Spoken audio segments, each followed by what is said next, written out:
I'm just going to make sure the Yeah, book you're up just trying before. to see if it's gonna work.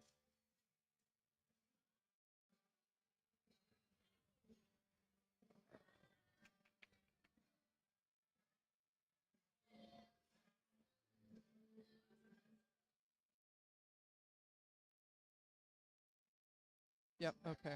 It's gonna. All right. You're all set. Yeah, I'm good to go. All right. Let's go.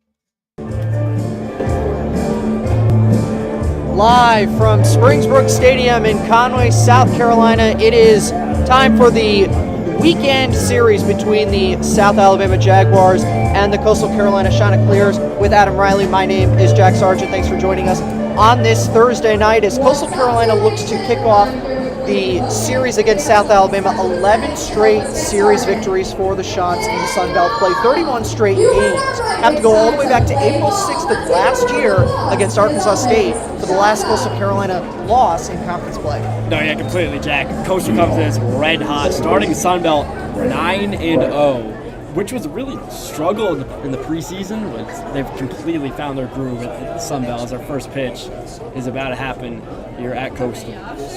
Luke Jones getting set. Walker Mitchell in just a touch on the grass and third. First pitch is in for a strike on the inside corner from Luke Jones. 1-1 on the season, 33 1/3 innings, pitched 29 strikeouts, 13 walks in those 33 1/3 innings. As his 0-1 delivery is chopped to short, handled by Ty Barango, goes across the diamond, and it is out number one for the Chants. Great play there, just a routine ground out to shortstop and easy play. That's good the first out for Coastal here. Good start here early for Luke Jones on the mound. So the batting order for South Alabama, the leadoff hitter was Brendan Wright. He's gone after the ground out to short. Mark Stevens is the number 2 hitter. Stuart Puckett is the number 3 hitter. Blake Guerin is the cleanup hitter as that pitch is low and outside for ball 1. Paxton Bigby is the number 5 hole hitter. Michael Young, number 18, bats 6th. Duncan Matthews is batting 7th. Brett Johnson batting 8th, and rounding out the starting 9 is Ethan Melton, as that is inside for ball 2. Quick 2-0 count on Stevens. Yeah, couldn't catch yet edge of the zone on the first 2 pitches. They're both just a tad outside, hitting 90 miles per hour on both pitches there for Luke Jones. So definitely got some heat at least. 2-0 delivery is outside for ball 3. Yeah, definitely looking at maybe a walk here. If I'm South Alabama here, I'm just seeing a strike go by before I'm swinging here. 3-0 counts, definitely in his favor. Here's the pitch. That one's going to catch the inside zone for a strike. It's going to be a 3-1 count. So taking all the way in that situation. After this at-bat, we'll give you the fielding placements for the Chanticleers as that's hit to third. Down underneath for it is Mitchell across the diamond. 2 gone. As it's handled by Hard.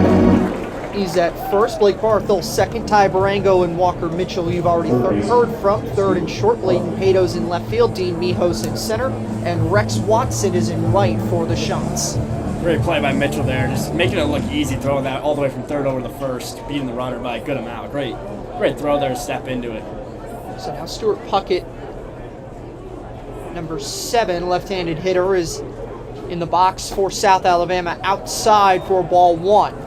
Coastal looking for a quick 1-2-3 inning here, which is exactly what they would want. They can get a strikeout or get this guy out here. So Stewart, a redshirt junior, transferred from South Florida, hails from De Leon Springs, Florida. Pitches outside, so it's a consecutive at-bat that's gone to 2-0.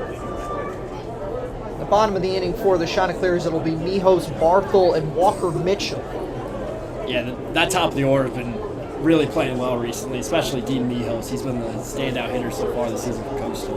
2-0 pitch, that is just outside. Again, very similar pitch that he threw opposite placement. Previous hitter was a right-hand hitter, but very similar towards the corner. Didn't get the call, and it's another 3-0 count. See if Jones can get out a 3-0 count again. It's definitely going to be tough. Here's the pitch, and that's going to be in for another strike. Gets his 3-1 count again.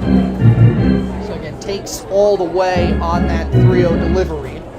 Which I think is the right call in this situation for South Alabama. you got a 3-0 count against a team like Coastal, you got to take it. That's what's going to be fouled off into the netting, making it a full count here for Luke Jones. So Blake Guerin waits on deck if Puckett is able to reach a 302 hitter during the season so far, 357 on base. South Alabama comes in this game right in the middle of the Sun Belt table, sitting at 5-4 record, right in the middle. Definitely a team that would like to battle for maybe that second seed. It's going to be very tough for any of these teams to catch Coastal. Here comes a full count pitch. 3-2 is high, and he loses it. That's going to be a walk here for Coastal. That's going to be South Alabama's first guy in base of the game so far. So he went to 3-1, was able to retire Mark Stevens as Mark Stevens had the green light to swing 3-0, was able to get back into the count, fill it up. So he loses Stuart Puckett, and that will bring Blake Guerin, the cleanup hitter, to the plate. Number 42, the first baseman here for South Alabama. Heavy shift over on the left side for the Chanticleers. First pitch is down low and outside for ball one. Barthel has moved over to the shortstop side of the second base bag. Yeah, definitely a very aggressive shift here for the lefty here. So the right side of the infield is wide open with Ard holding the runner on at first. And that is fouled back into the screen. Counts 1-1. See if South Alabama tries to steal him here. Definitely targeting the first base coach.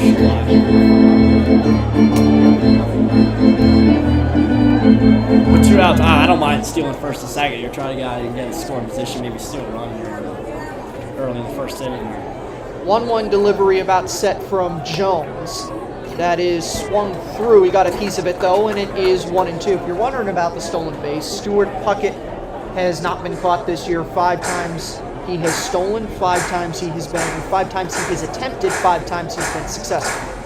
1-2 count here. I would definitely look into doing that from South Alabama here. Counts in Luke Jones' favor for the first time really this inning so far. See if we get a strikeout, and he will. Give me 91 straight down the middle. Get it on the board. So that will do it for the top of the first inning. Jones gets around the walk. No runs, no hits, 1 left for South Alabama. Back in a moment from Springbrook Stadium.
And we're back to Springbrook Stadium. Dean Mios leading off for Coastal Carolina against South Alabama takes the first pitch outside for ball 1. Yeah, Dean Mijos has really been one of the standouts in this 10 or 11 game win streak so far this season for Coastal, and his great start to the Sun Belt. As he was a standout last year too. He's one of the main guys you would look to perform. Mitchell Herr on the mound for South Alabama, a 4.08 ERA. He caught the corner on the last pitch. Counts even at 1, down low for ball 2.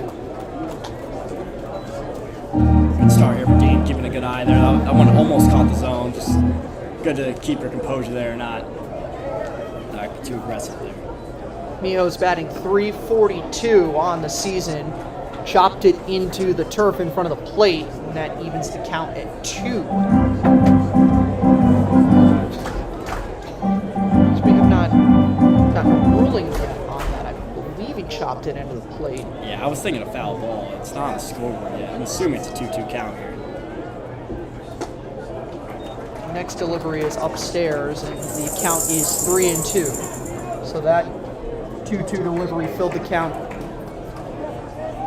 Gonna have a full count here for the Coastal's leadoff, Dean Mijos. See if we can get a guy on base here. Mijos has walked 16 times, make it 17, as that is outside for ball 4. A little bit of a confusion as, again, the scoreboard did not update, but Dean Mijos works the leadoff walk. I don't think he knew they got walked there for a second. No, because it didn't update on the scoreboard down here. The scoreboard keeper's got to get on his game up there. It's weird, because the umpire was very nondescript in the way that he called it.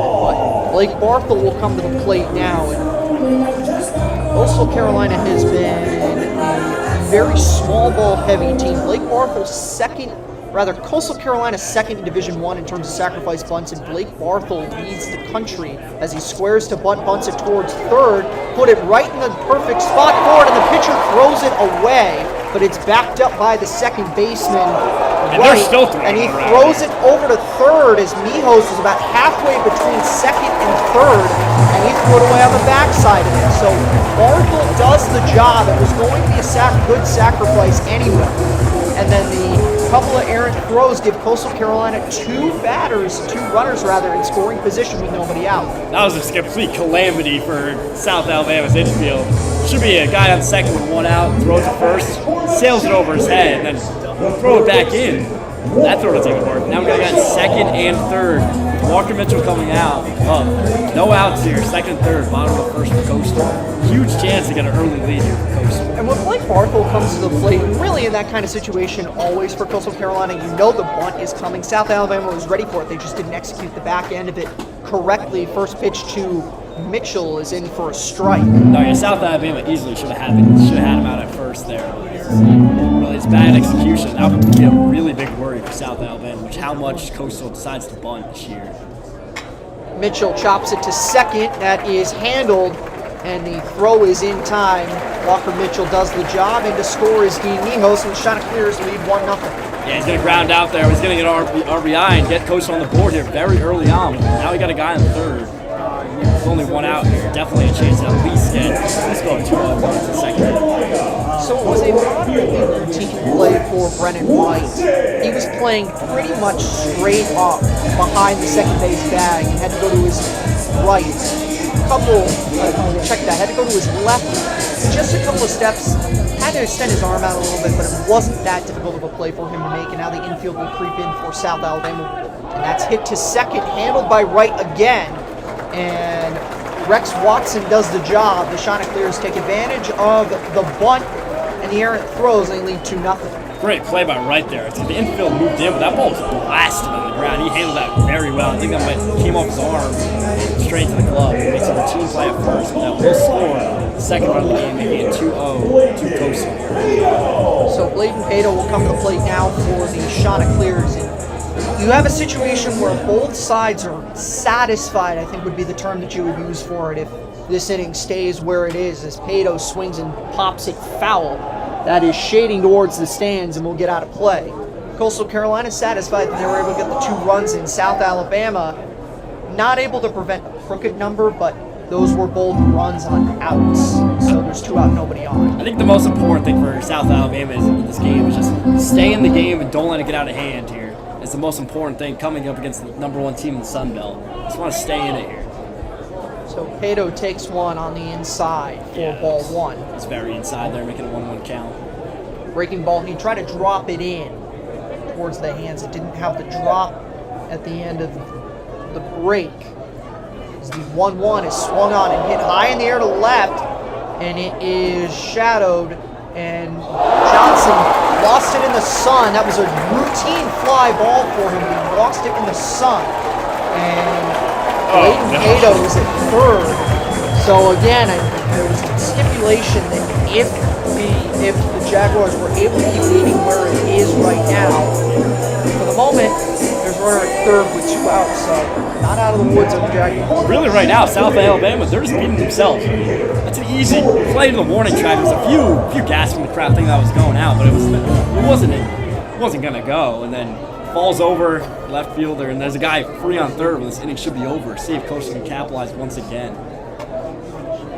First pitch is outside to Jordan Taylor, and the thing about that is it wasn't the most routine fly ball to left for Johnson because he had to go into the sun for it, as the pitch is way outside. It was dipping into the left-handed batter's box. Great play by the catcher there to keep that one with him. Matthews from the catcher position had to basically dive into the left-handed batter's box to save a run for South Alabama. 2-0 delivery is down the middle for a strike. Taking all the way was Taylor. Yeah, that's the type of play most people forget about. That catcher probably just saved a run. If that goes way by, our guy from third, he's in. That's 3-0 Coastal. Here's the next pitch. So it leads 2-0 right now for Coastal Carolina. Bidding to add more. 2-1 is outside, ball 3. On deck would be Bryce Eastep. If you're South Alabama, a walk doesn't kill you here. You just got to make sure you get out of this inning with the lead. Still 2-0. 3-1 delivery is swung on and laced into left, back at the wall, and it's off the wall. Long would have been single, but it was juggled in left field by Johnson, and it's a 2-out double. The Chanticleers lead is 3-0. Johnson left field really is having a nightmare first inning here. It's not 2 plays. He couldn't have done much about, but it probably prevents a double. They're having a meeting at the mound here. South Alabama's head coach is coming out to talk to the pitcher. So it will be a discussion. Coastal Carolina threw 4 batters in this inning, did not have a ball leave the infield off the bat.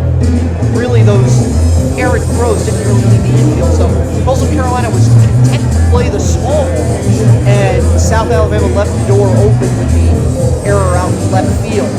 2 errors on the Jaguars right now. Chanticleers have 3 runs in. Yeah, if you're South Alabama, you can't beat yourself in this type of game at Coastal. It's a really tough game for them, hardest game on their schedule. First inning, can't beat yourself. The error is going to have to end now if they want any chance to come back into this game. So Bryce Eastep stands in now. First pitch to Eastep is on the outside corner for a strike. Coastal going to get one more run in here. They would be ecstatic without this inning as wet.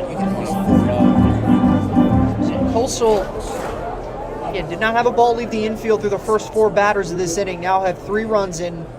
The initial 2 base runners scored as the 1-1 rather is on the outside corner for a strike 2. After Eastep, it would be hard. I think that last one for Johnson left field was just confidence, because after he dropped that one, next play goes right back to him. He makes the play, but then he juggles it on the throw. I think he's overthinking out there in left. 1-2 is grounded left side foul. Again, it was a hard hit ball off the fence by Taylor. Taylor took a wide turn. I think he was going either way, but he would have had a shot at him because of how firmly the ball caromed off the wall, but the juggle cost him any chance. So Eastep set up here at a ball and 2 strikes.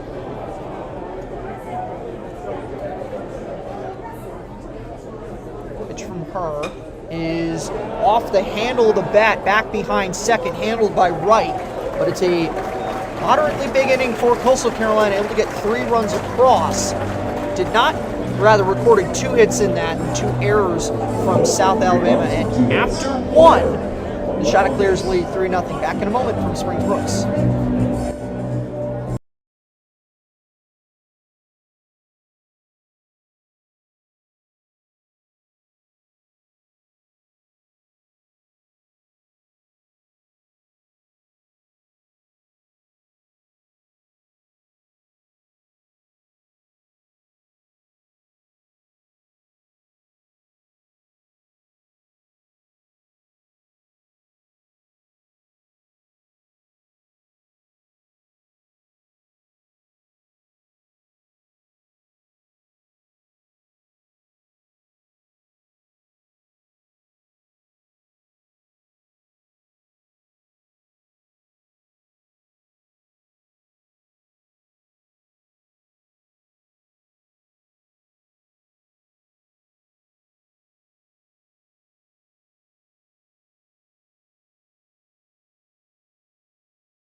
And we're back to Springs Brooks Stadium. Jack Sargent, Adam Riley with you here on a Thursday night Easter weekend. So entirely across the country, everyone's playing Thursday, Friday, Saturday. Luke Jones back to work for the Chanticleers after a big inning for Coastal in the bottom half of the first. Paxton Bigby digs in. First pitch is grounded to second. Right on cue, Blake Barkle over first base in time. One gone in the top of the second. Luke Jones with a great start to this game. First inning, just 1 walk and no hits. Continued there. Still no hits here. And Luke Jones has had to step up for a Chanticleers roster that's dealt with pitching and 100%, dealt with pitching injuries rather. And again, you read, you see any pundits around college baseball talking about the Chanticleers roster as the first pitch is in for a strike to the number 6 hitter Michael Young. But any of the pundits talk about how dangerous this Chanticleers team is nationally with how well Coastal has dealt with the injuries, as the pitch is laced into center on a line that's handled by Dean Peters. Oh yeah, last year Luke Jones came as a freshman, really went way beyond expectations. Made the All-Star team last year. Great season, huge reason why they made a run. And this year comes as one of their big pitchers that they're expecting a lot from. He's really the only one that hasn't suffered any kind of injury from the main group that they were coming into this year with. First pitch to the number 7 hitter is in for a strike on Duncan Matthews. And talk about Luke Jones, last 2 outings for him at Springs Brooks Stadium. Got the win in both of those 6 2/3, 2 back against ECU as that's popped up into right field, 3 coming towards it, and it is handled just a step in foul territory by Blake Barkle. That's another really quick inning for Luke Jones. He's loving the way this game's going. Another 1, 2, 3. No one on, no hits. Absolutely. Get through quickly while you can, and we'll take a step aside and come back with the bottom half of the second. A moment from Springs Brooks Stadium.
Ard will stand in for the Chanticleer. 7-8-9 due. Ard chops one foul.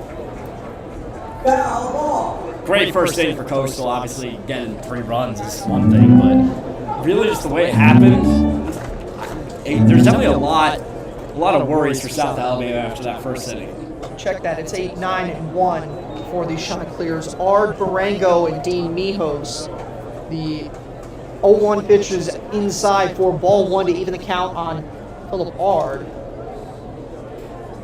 Philip Ard has not reached yet this season for a hit. That is outside for ball 2. Yeah, bottom of the order here for Coastal. See if they can get 1 or 2 guys on and get up the top of the order, have one more go at it. 2-1 is swung through, and that evens the count at 2 on Philip Ard.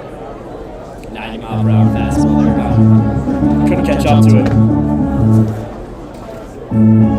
Philip Ard, late addition to the starting lineup. Not sure what happened, but Blake Barthel, check that. Colby Thorndike was announced in the pregame lineup announcements as the 2-2 was fouled back. So some kind of a late scratch was Colby Thorndike. No information exactly what it is, but he was announced. I believe this is his first career start. See if we can get confirmation.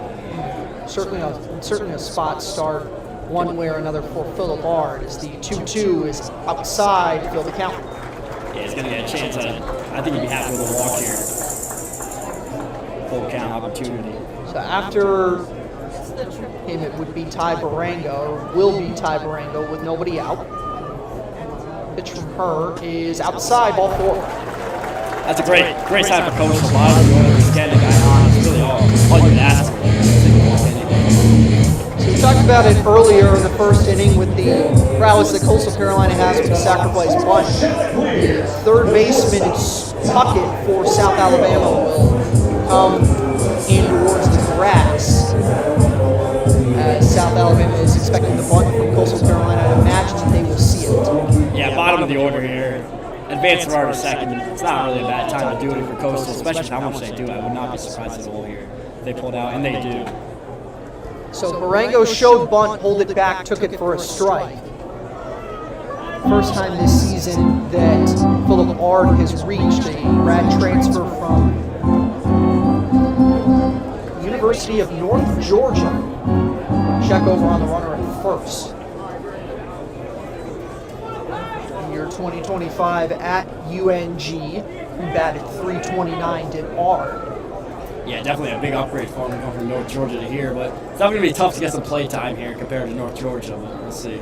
So Barango squares to bunt, bunted it foul, and there are 2 strikes on Barango. So we'll see if the strategy changes and if Stewart still stays as pulled in as he was. He'll back up off the grass and is about even with the third base bag. 2 strikes on Barango. Yeah, 0-2 counter. South Alabama really needs to get a strikeout here. Top of the order's almost coming. Barango still squaring, pulls it back. And that will probably see Puckett go back to the edge of the grass, and it does. So at least as of right now, the bunt's still in order. Seems like a little bit of mind games from the infield compared to the Coastal right now. Quite possible, but Kevin Schnall certainly does value the prowess of the sacrifice bunt.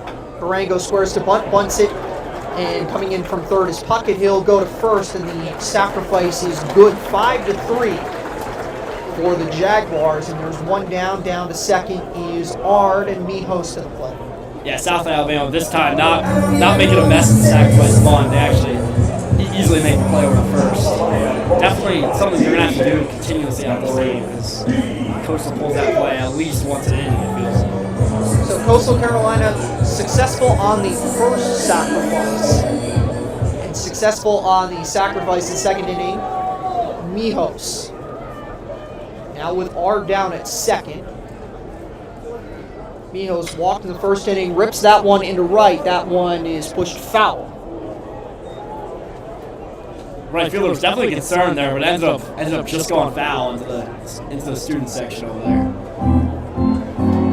So Mijos and then Arthel due for the shots. Guy in second here. Good chance for Dean Mijos to get an RBI here. Second baseman is playing pretty much straight up as the 0-1 delivery is hit high in the air to right center. And it is caught by Young as the second baseman right gate way to the right field. Yeah, it's going to be 2 outs now. South Alabama trying to get out of here without letting any runs. Would definitely be a win considering a guy in second with 1 out, top of the order. So Blake Barthel now to the plate, batting .260. Reached on the sacrifice one error. We see another heavy shift as Blake Barthel, the lefty, definitely causing the infielder to slide over. Right, maybe about 5 feet in the right, on the right field grass on that overshift as you described. First pitch was outside for ball 1. So Philip Bard still at second after the walk and the sacrifice. That's working. Should be at least. 1-0 is down low. Yeah, it's going to be a 2-0 count here. 90, almost straight in the dirt there for South Alabama. So the ruling for Blake Barthel was he reached on a throwing error E1, but it was since it was a sacrifice, not officially counted as an at-bat for Barthel. Did come around to score, and Barthel swings through that one, had the green light 2-0, missed it. Yeah, that was straight down the pipe. That's what you got to swing at no matter the count. Just laid on it. Couldn't get it there. If Barthel were to reach, Walker Mitchell would be the hitter. Mitchell grounded out, drove in a run in his first at-bat in the first. Sounds good. 2-1 delivery to Barthel is fouled to the left side out of play. Blake Barthel with 22 RBIs on the year, trying to get one more out here. We got a guy second, a single white field that does it. And this would be huge for South Alabama to be able to pitch around the pitch through and just have one base runner reach after the big inning in the bottom of the first inning. We're trying to get them there.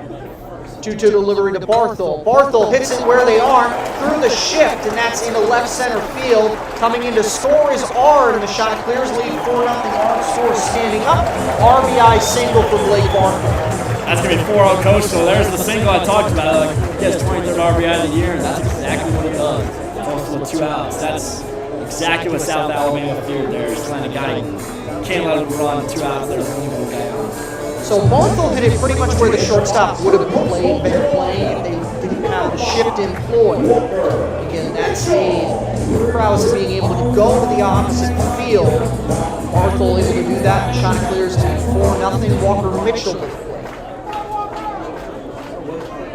Quick check over on Barthel at first. Yeah, no. Exact situation as last time. Guy on first with 2 outs. I don't mind trying to steal him here, and that's exactly what South Alabama's worried about. Blake Barthel has stolen 8 of 9 this season. Walker Mitchell with 24 RBIs on the year, but still has not got a home run. He's going to hit that one. He lines it right into the glove of Stevens at short. That was hit well, but this time Stevens was in the right place in South Alabama. Able to get through the inning with little damage, but Coastal does add another run. It's 4-0.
That's why.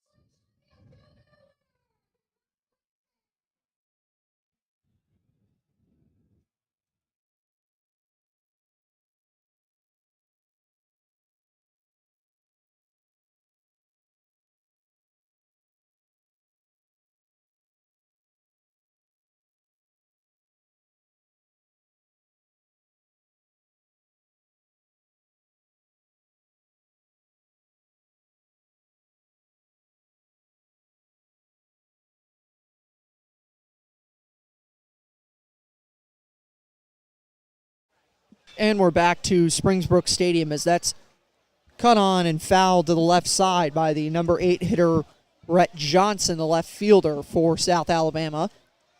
Luke Jones was able to work through a quick top of the second inning as Johnson takes upstairs, ball 1. Correct me if I'm wrong, Luke Jones still got the perfect game. I mean, not the perfect game, no hitter going right now as Brett Johnson comes in the season with 23 hits, 17 RBIs, and 1 home run so far. 1-1 from Johnson is inside for ball 2. Walker Mitchell over at third is pinched in pretty much next to the grass. Coastal Carolina playing a moderate shift as Ty Barango is on the second base side of the shortstop position, and Blake Barthel is a step on the turf and on the right side. 2-1 pitch, looked pretty good, called a ball, and it's 3-1 to Johnson. Oh yeah, Johnson has really struggled in defensively tonight, but see if he can get a hit here just for confidence more than anything. It's just two errors so far in this game. He's got 3-1 count here. So the 3-1 is grounded to second. Easy for Barthel, goes to first, 1 gone in the third. Luke Jones' domination continues here as South Alabama cannot buy a runner here in the third inning. South Alabama just the 1 walk. That was with 2 outs in the first. Ethan Melton to the plate, a .236 hitter on the season for the Jaguars. Luke Jones in his previous 2 starts at home, as the first pitch is hit high in the air to left field of Melton. It hooked foul, strike 1. But against ECU on March 6th, 6 2/3 from Luke Jones, 4 hits, no earned runs in that outing. And on March 20th against JMU, 5 innings, 2 hits, 2 earned runs, as the 0-1 is in for strike 2 on the 9-hitter, Melton. Yeah, Melton, kind of a slow start to his year. He's averaging .236, 21 hits on the year, only 10 RBIs, not a home run, bottom of the order. Melton swings and misses strike 3, and there's 2 gone in the third. Yeah, there he goes. Luke Jones, really, South Alabama just can't hang right now. 90 miles per hour, fastball up top, catch to the top of the strike zone. Melton had 0 chance that one as South Alabama goes back to the top of the order. So the second strikeout of the afternoon, check that evening for Luke Jones, as Brennan Wright comes to the plate, grounded out to short his first time up, takes the first pitch on the outside corner for strike 1. Brennan Wright, one of the better South Alabama hitters this year, except he hasn't hit a home run, but leadoff guy, does exactly what we want, averaging .360 with 41 hits. That is their team high. He's going to pop that one up. So he hits that one in the air to left, and it is handled by Layden Pato, and another quick inning for Luke Jones. 1, 2, 3, and after 2.5, the Shots still lead 4-0.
And back to Springbrook Stadium in Conway, South Carolina. Jack Sargent, Adam Riley with you here as Rex Watson comes to the plate for the Chanticleers. It will be 4-5-6 in the bottom of the third inning. And Rex Watson, the month of March, was very good for the transfer from the University of San Diego. First pitch outside for ball one. Oh, yeah, Rex Watson was a great pickup in the portal. This season, 26 hits, 13 RBIs, 1 home run. Been a really just solid player for Coastal, consistent. He's usually available, has not suffered many injuries. He's really a good guy to have in the middle of your order. So 1-0 pitch to Watson is in the right-handed batter's box, low for ball two. Just to continue the point on Watson, a .719 slugging percentage in the month of March for Watson. 9 home runs on the season as well as he takes the 2-0 on the outside corner. Good take there. That was a close pitch. Called a ball, and it's 3-0 on Watson. Yeah, walk here to start the inning would be great for Coastal, trying to extend this lead. South Alabama really cannot afford really any runs this inning if they want to stay in this game. So 3-0 is taken for a strike by Watson, taking all the way. Leadoff walks for the Chants in each of the first and the second innings. So the leadoff walk has been dangerous for South Alabama. Yeah, South Alabama, they've really just got behind. They've let guys on base without getting any outs, and that's exactly what's going to happen here. As the 3-1 skips in to Rex Watson, and another leadoff walk for the Chanticleers. And again, the rhetorical question will be asked Bladen Pato to the plate if we will see South Alabama shorten up and the Chanticleers bring in the bunt.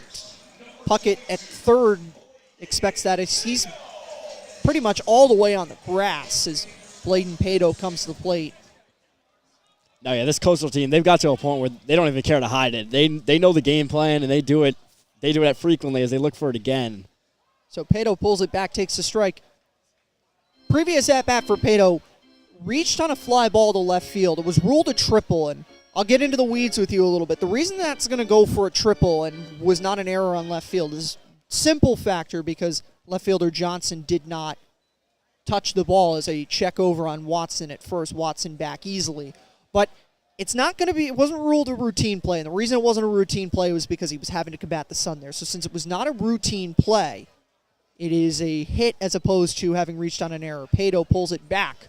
Ball one. No, yeah, I'd say Pato's a bit lucky to get a hit out of that one. As I thought it was a routine flyout. He hasn't had a great start to this year, averaging 164 with only 11 hits. He does have 10 RBIs off those 11 hits, which is very impressive.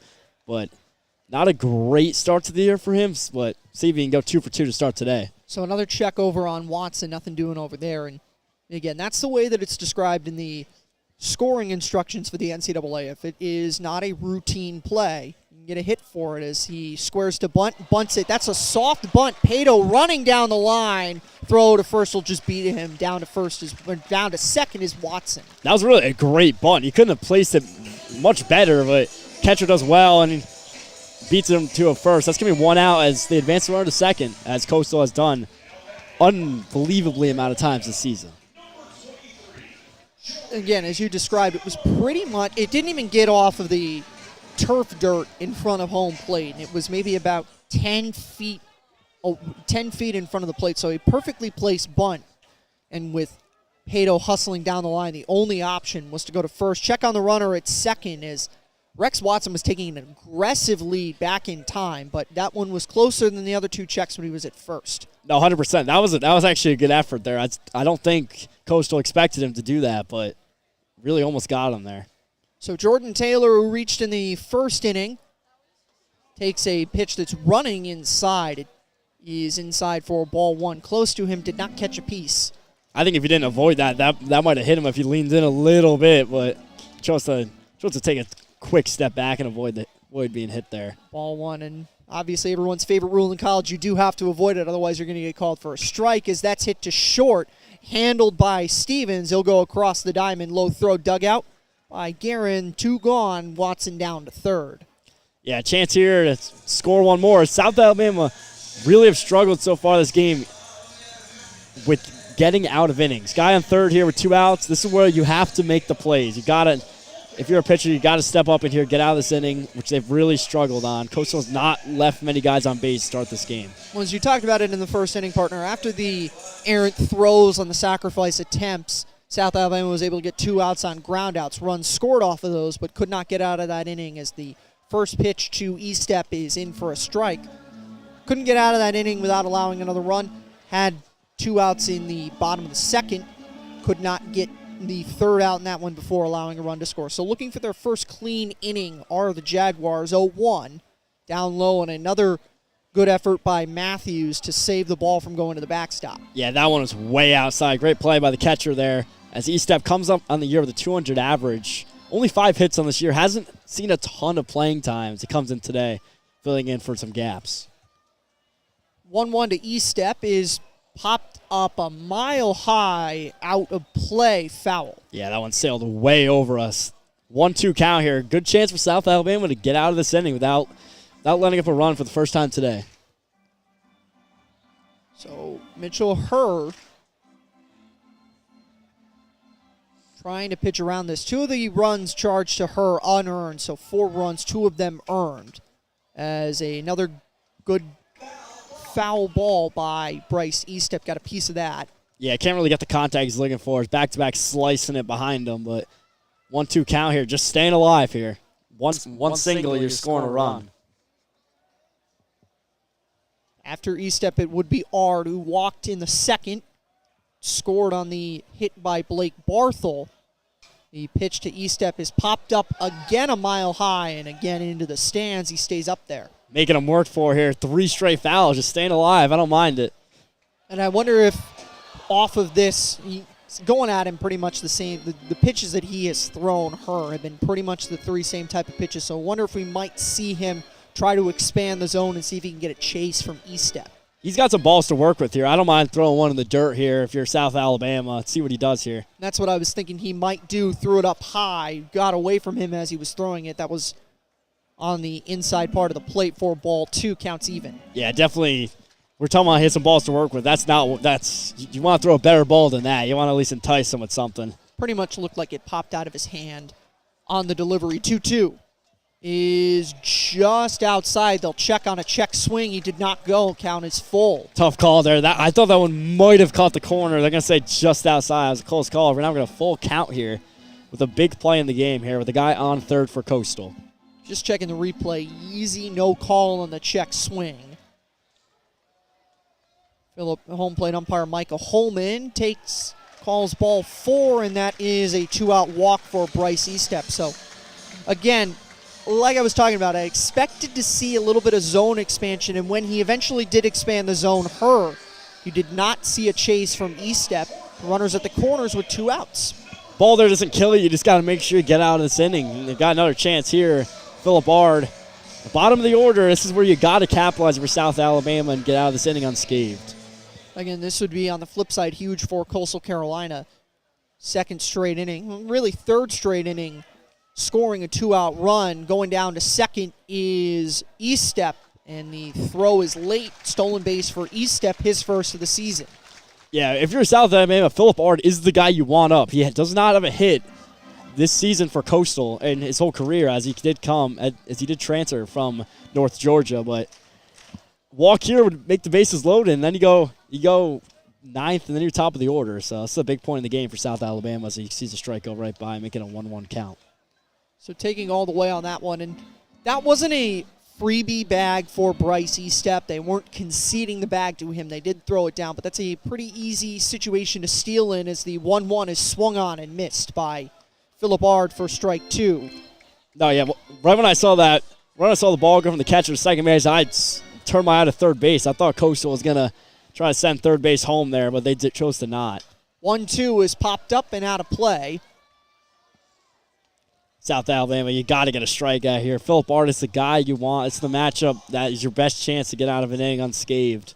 See if they can do it here. 1-2 count, everything's in their favor.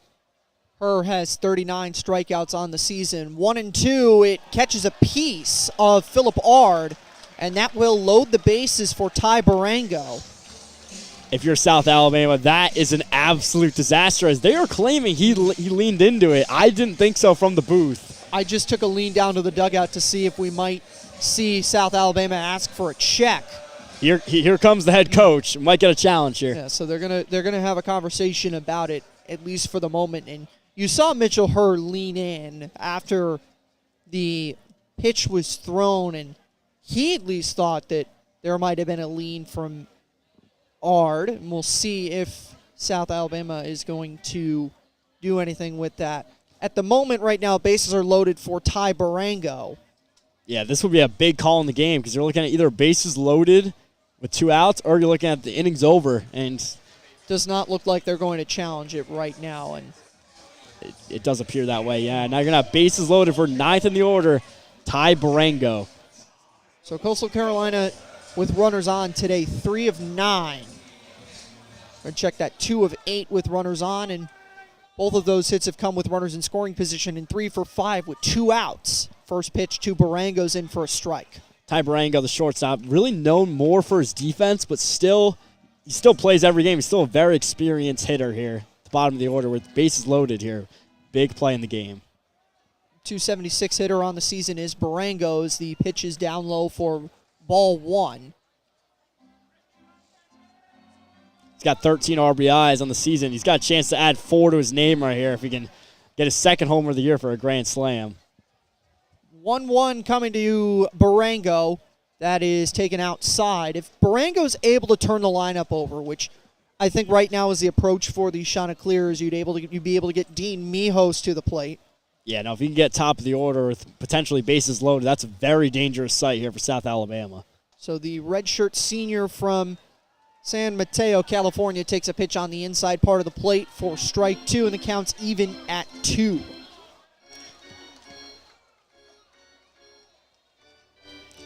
Got 2 balls to work here for South Alabama. You got to play this smart.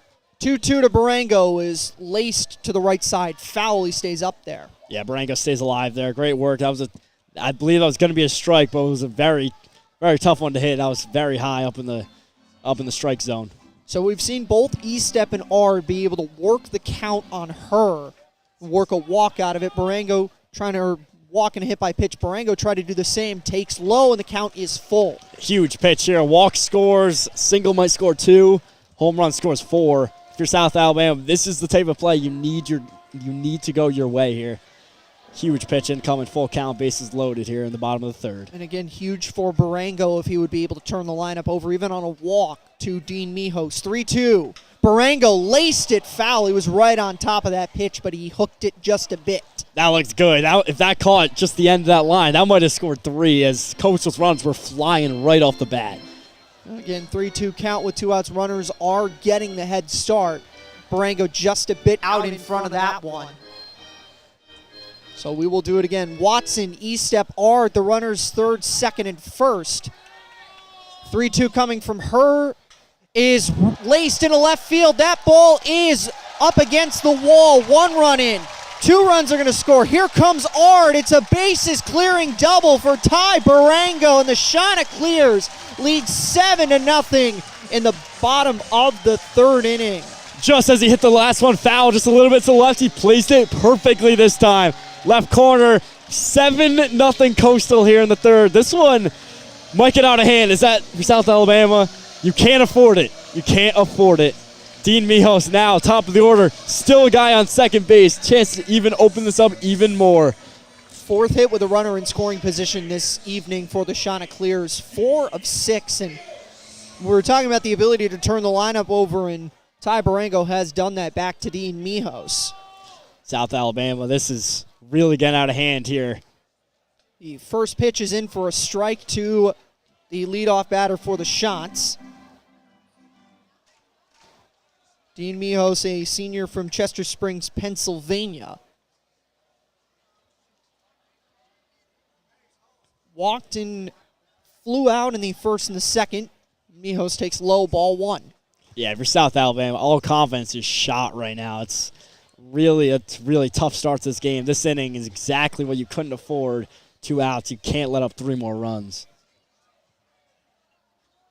After Mijos, it would be Barthel if he is able to reach. The pitch is grounded right to short on a tough hop. Stevens on a knee, throws it away. Barango comes in to score. Down to 2nd is Mijos. That ball did go out of play off the throw from shortstop to 1st. I think they're going to call it a ground rule double here. So they are going to give an extra base from the field for Dean Mijos. So he would have been able to advance anyway, but it was a tough hop. He hit that over to short on a hop, and Stevens, a great job to backhand it off the hop, but he threw it away as Mijos was hustling down the line, forced the throwaway. No, completely. Really, the hard part of that play was catching it and getting your grasp. When he messed up the easy part, after he did, not a great throw to first, and that's going to cost South Alabama one more run, making it 8-0 here. Pitch to Barthel is down low, and it's never a routine play when you have to make a throw after a hop like that, especially with somebody with the speed that Dean Mijos possesses, gunning it down the line. We will see if that one goes down an error or not. That will most likely be an error. I assume so. That's popped up into left and will get into the stands. 8-0 here in the bottom of the third. This one, it's really just South Alabama. They don't even have a hit in this game, and it's 8-0 Coastal. There's really almost no hope here for South Alabama early. No action right now in the South Alabama bullpen. Now one just beginning to stand up. First pitch floats down, does not catch the corner. It was dipping, but it did not get in for a strike that counts 2-1. This game gets out of hand. We might only go 7 or 8 innings. You can see Luke Jones maybe playing this whole game today. Still a long way to go before we get to that point, though, as there is a 2-1 delivery on the way. That's hit into left, and Johnson settles under this one, and this time puts it away. But the damage done for the Chanticleers. 3-run double from Ty Barango. He came around to score. It is 8-0 Chants. We come back for the fourth inning in a moment.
Back to Springbrook Stadium. Jack Sargent and Adam Riley with you here. A big 4-run spot in the bottom of the third inning for the Chanticleers. They lead this one 8-0. It will be for South Alabama 2, 3, and 4. Mark Stevens, Stuart Puckett, and Blake Guerin. The shortstop, third baseman, and first baseman for the Jaguars. And Luke Jones has been cruising, and the offense has been clicking for the shots. Now, if you're South Alabama, it's really now or never to start getting a little bit of confidence or momentum just to get a groove in this game. Even if it's just a hit or two in this inning, you gotta at least strike some fear into Luke Jones, as he has not let up a hit so far today. Jones' 32 pitches through the first 3 innings. He has been working very efficiently.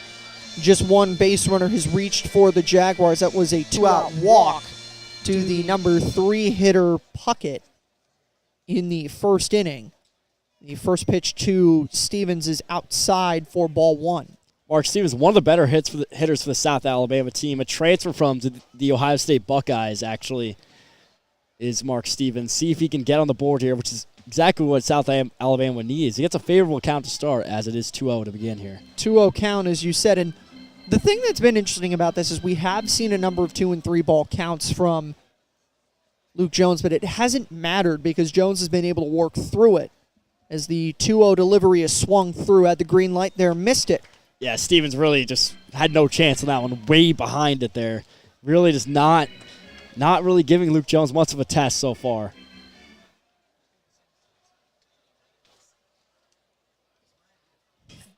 2-1 is popped up to short, easily handled by Barango, and there's one gone in the fourth. Yeah, Luke Jones gets out of a 2-0 count there to start, which he's done so well so far, getting in tough spots and really getting out of it almost every time. Again, that's the thing that he's been very effective with today, is he's been able to pitch through those early ball counts. Because I've lost track of it, but there has been at least 5 or 6 that he has been at 2-0 or 3-1 that he's been able to work through, swung on and fouled into the screen by the number 3 hitter Puckett, the only one to reach against Jones. Yeah, really, South Alabama just not close. Luke Jones really is dominating this game, putting on a clinic so far here at Springbrook Stadium. Jones set for the 0-1 pitch. That is on the outside, ball 1. So again, pretty close, but the umpire has been consistently not giving that outside corner this evening. Home plate umpire is Micah Holman. First base umpire Chad Pack. Second base Adam Clark. Third base Craig Murr. 1-1 pitch is swung through, strike 2. Yeah, that one just catching the outside corner and tries to reach for it. The lefty Stuart Puckett cannot get there in time. It's going to be a 1-2 count here with already one out here in the top of the fourth. Luke Jones, 2 strikeouts already. He's trying for a third, spoiled by Stewart as he stays up there. Yeah, fouled that one way over the building behind us into the crowd.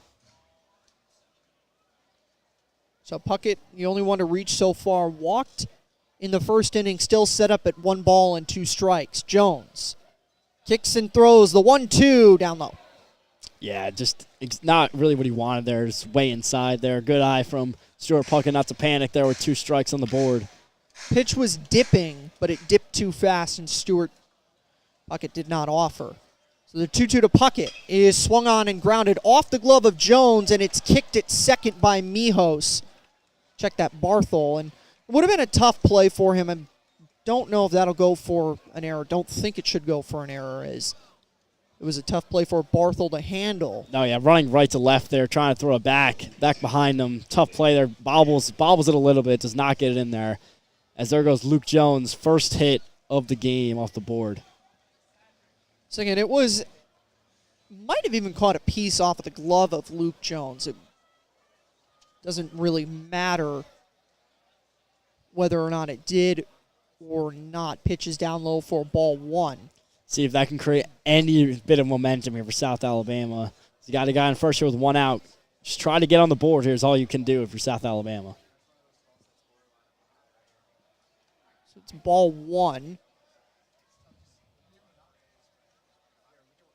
1-0 pitch is down low for ball 2. 2-0 count here. Good chance for South Alabama. If you can get a walk here, there's first and second with 1 out. Maybe get a few runs on the board and then come right back into this game.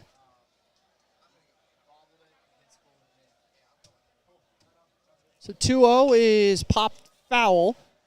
I do think they are going to give a hit to South Alabama for that. Yeah, they don't have a hit or an error on the board right now, but I believe it will go down as a hit. It's too tough of a play there to call it an error for me, but he definitely did bobble it a little bit. So 2-1 is fouled back into the screen. Yeah, back-to-back fouls there, making the count 2-0 to 2-2 here. Again, trying to do a little bit of eavesdropping with our sports information friends here to see if I can hear what ruling that they've made. Yeah, I believe the decision's being made right behind us. So 2-2 to Guerin with 1 out. Guerin hits that one a ton, but hit it foul way out in front of it. Ball was absolutely bomb there. Unfortunately for him, it was foul. If that's anywhere else in the stadium, it's a deep home run. Definitely got some good contact there. It's a little bit early on it. So barring a double play, it will be Paxton Bigby, the designated hitter, will hit for the Jaguars. 2-2 count on Guerin. Takes high. Yeah, it's going to make it a full count here. Big play for South Alabama. If they can get a walk or a hit here, there's a little bit of momentum. Just got a few runs on the board here. It's only the top of the fourth inning here. A lot of ball to play here. So they did rule it a hit on the at bat by Stevens, or rather Pucker Stewart. It's going to be another foul back into the netting. So count is still full on Guerin. So Stuart Puckett reached on a single. One out with Blake Guerin. Bigby on deck.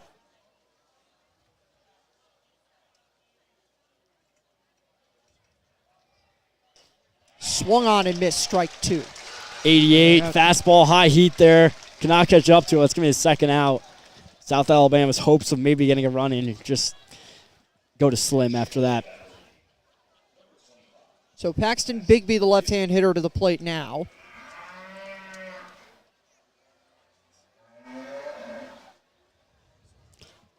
Little bit of a shift here as we see another lefty hitter for South Alabama here, Paxton Bigby. Pitches outside for ball 1. So a little bit of a longer inning for Jones as far as pitch count is concerned, but was able to pitch through the first inning with allowing just the one base runner. 1-0 is popped up into the air, and Jones off the mound. And Catcher trying to make a E-step. diving play as it's just going to go into the first row. Jones ran pretty much in off the mound and E-step back behind the plate. It got out of play. Good effort there by the Coastal guys, but unfortunately just goes out of play. Counts 1-1 on Paxton Bigby.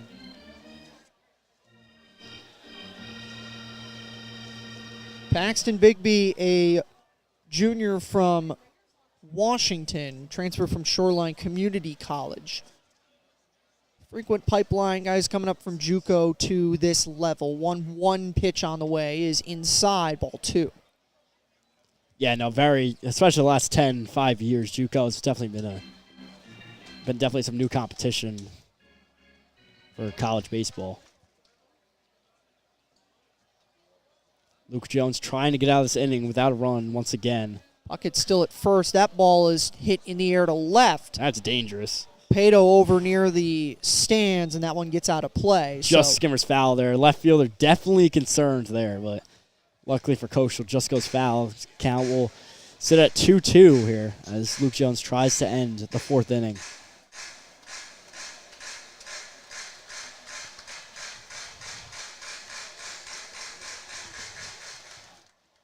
So the lead's 8-0 right now for Coastal Carolina as Paxton Bigby has the count even at 2. Deuces wild in the fourth inning. 2 balls, 2 strikes, 2 outs. And the 2-2 is high to fill the count. Yeah, going to be a full counter for Luke Jones. 83, could not get the curve on that one that he wanted to. So with the count full, you will see Stuart Puckett get a head start down at first. Yeah, 3-2 is fouled. We'll do it again. They decided to send Stuart Puckett there, but doesn't matter as the ball's fouled out. See if Coastal think about getting a guy on the base here, as the first baseman is 5 yards back of first base right now. See if they will be concerned about the steal. It does not look like they will be. Don't believe so. I'm pretty sure they're content to play behind the runner with 2 outs. So another 3-2 on the way from Jones to Bigby is down low. A little bit of struggles here from Luke Jones, something we did not see in the first few innings, but first and second base here as Mike Young will be up next with 2 outs, seeing if Coastal can get out as catcher and pitcher. A bit of a talk here. So again, little conversation going on right now as it will be Michael Young to come to the plate for South Alabama. Conversation is over, and Young, a .284 hitter on the year for South Alabama. 23 RBIs, 5 home runs, .505 slugging percentage for the very important at bat here for South Alabama. Got a guy in first and second. Hit Quickly. hard, it's just going to go foul. Quickly swinging at the first pitch, hooked that one foul. A little bit out in front. Yeah, if South Alabama cannot get on the board here, disappointing end to the inning, but at least they did. I did say coming out, you got at least get a little bit of hope, get some guys on bases, but now that you do, you really want to at least get one run in here. Pitch is hit to short, handled by Barango. He'll go the short way, and that ends the inning. So Luke Jones pitches into and out of trouble. Yeah, great way to get out of the inning here as it's 8-0 as Coastal will try to extend the lead in the bottom of the fourth. Important inning for Coastal to get out of back in a moment from Springsbrook Stadium.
And we're back to Springsbrook Stadium here. Will be a new pitcher for South Alabama, number 11, Bryant Quimby. Check that.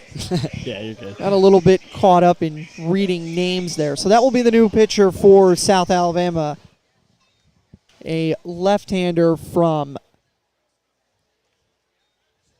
West Alabama, so a transfer. I'm getting that right, which I think I am. Check that. Wallace State Community College is his previous school. It's going to be Walker Mitchell to start the bottom of the fourth inning for Coastal. See if they try to get this lead to double digits is your goal, really. 8-0 here. See if the pitching change affects anything as the first pitch is down the middle, fouled out of play. I did have it right the first time. I transfer from West Alabama, and he will have Mitchell, Rex Watson, and Layden Pato 3, 4, and 5 for the Shants. Mitchell grounded out to second his first time up, drove in a run on that ground out, lined out to shortstop as he pops the 0-1 pitch foul for strike 2. Walker Mitchell having a really solid year, hitting .306 with 30 hits on the year, 24 RBIs out of those 30 hits. Has not hit a home run this season, but he's not really known for his power at third baseman. He's more of a contact hitter. Mitchell also with a .424 on-base percentage as he hits that one to short. It gets past Stevenson, just out of range of Stevenson on the dive into left for a hit. 0-2 count here. I'm really surprised how favorable that pitch was from South Alabama. I expected a ball straight in the dirt, but gets a single out of it. Here comes Rex Watson with already a guy on first. So Watson, who drove in a run in the first inning on a ground out, will face Quimby, and the matchup advantage favors the Jaguars. We will see if we go for another bunt here, as that's what Coastal have done so far today. Every time they've got a guy on first after the leadoff. Walked his second time up did Watson. Third baseman is pulled in pretty much on the grass. No square yet from Watson as that's in for a strike. Yeah, it looks like they're going to hit him straight up here. Rex Watson, he's had a great year, 26 hits, 36 RBIs with 9 home runs to put with that. He's really been the power hitter so far this season for Coastal. Puckett took a step off of the turf. He's back fully onto the dirt. Time was called, believe, at the plate. Yeah, I believe that was ump calling time there. So now there's going to be a conversation at the mound as the first baseman Guerin comes in to chat. Yeah, I don't really know what the umpires are talking about here, but it seems like it is all settled. Potentially a calm issue, but I was looking down when the initial signal for timeout was called. If you're wondering about the stolen base, Walker Mitchell, 7 of 8 on the season with the stolen base. With no outs, I would be surprised if they call it, but also with how I'm just going to call time one more time. I believe that's going to be a pitch count pitch clock violation. That is. That count's going to go from 0-1 to 1-1 here. So count is 1-1, and now they'll finally be ready for a delivery. 1-1 to Watson is taking low, ball 2. Yeah, if you're South Alabama, with how much they've got behind the count so far, we've seen a lot of 3-1s, 3-2s, 3-0s even. You don't want to give a free ball away there to as powerful a hitter Rex Watson is.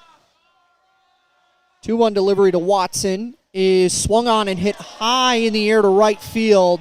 Got out in front of that one. That is just in front of the fence and caught for the out by Michael Young. Rex Watson, the leading home run hitter on this team. That one looked like it had a chance all the way back to the wall.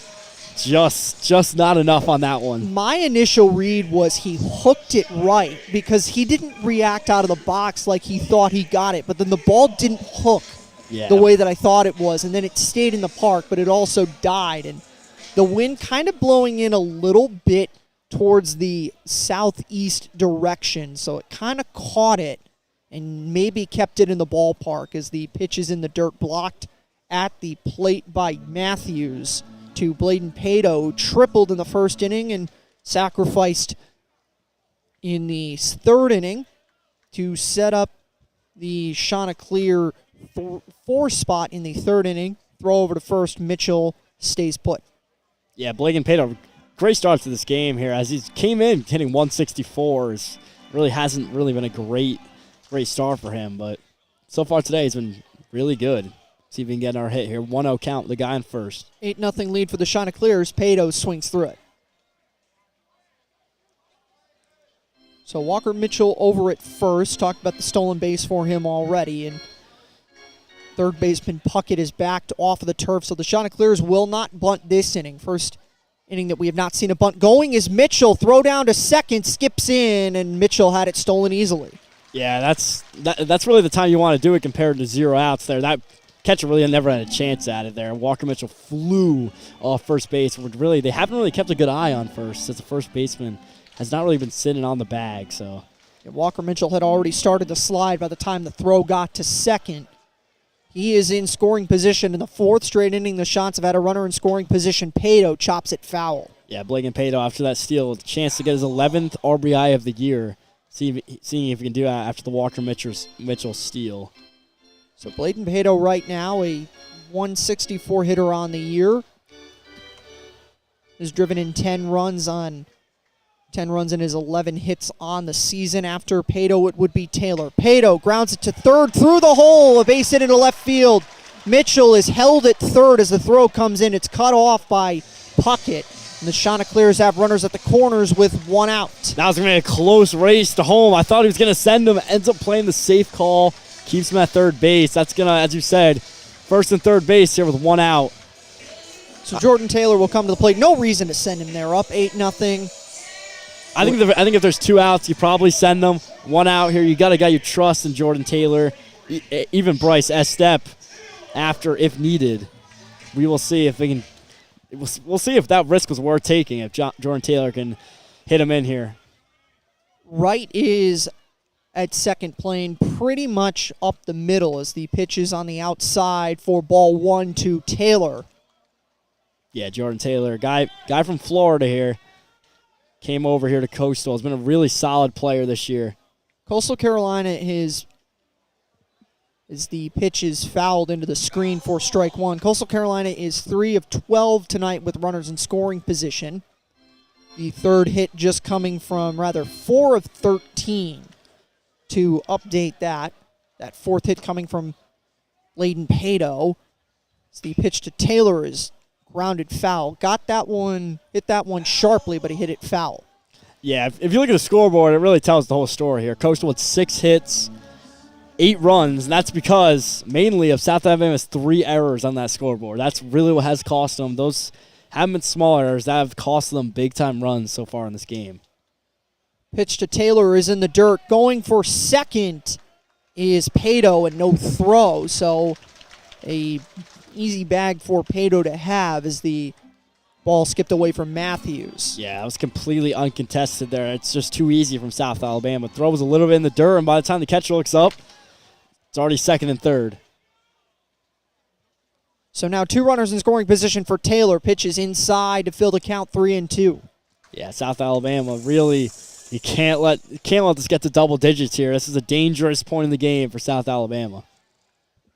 Bryce Estep is on deck for the Chanticleers. He would bat after Taylor. Pitch to Taylor is inside. Ball 4. Bases are loaded with 1 out. This is a dangerous spot here for South Alabama. Only 1 out here, bases loaded. Really, your only hope is here for a double play. Again, this is a situation where South Alabama, you would be satisfied to get out of this inning with giving up just 1 run.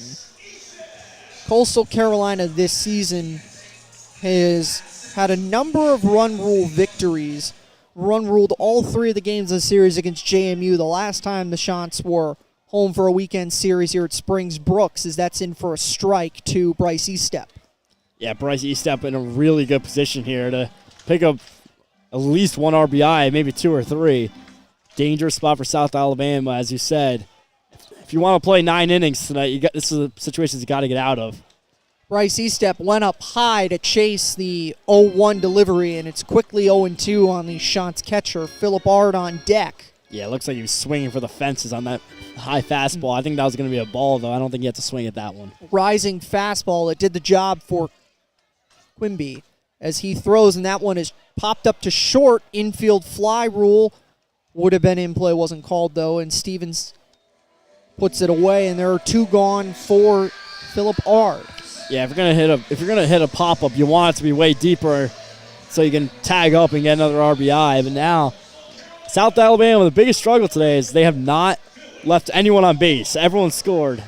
There's a chance you could let Coastal leave 3 guys on base here. Philip Ard is the guy you want, as we said a few times today.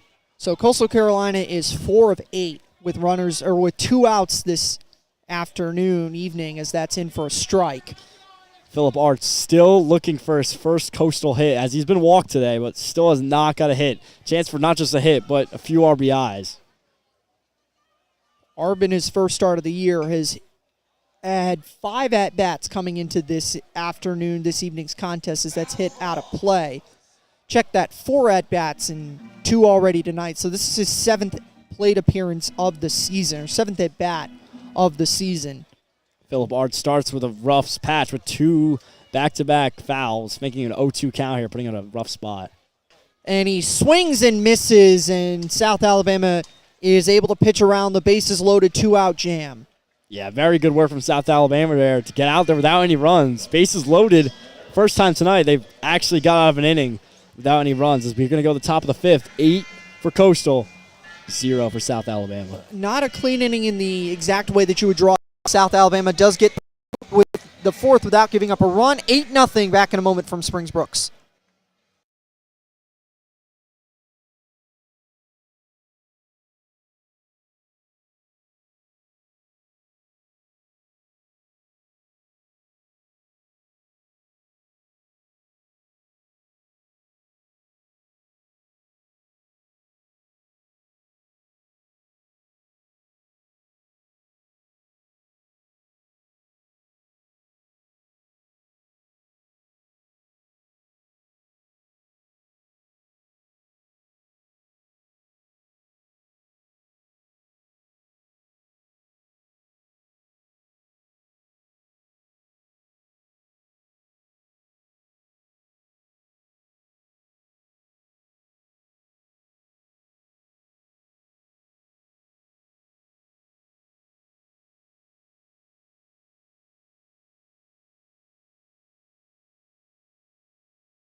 Fifth inning rolls around. It will be 7, 8, and 9 for South Alabama. Duncan Matthews, Rhett Johnson, Ethan Melton, Jack Sargent, and Adam Riley with you here as Luke Jones is back to work for the Chanticleers.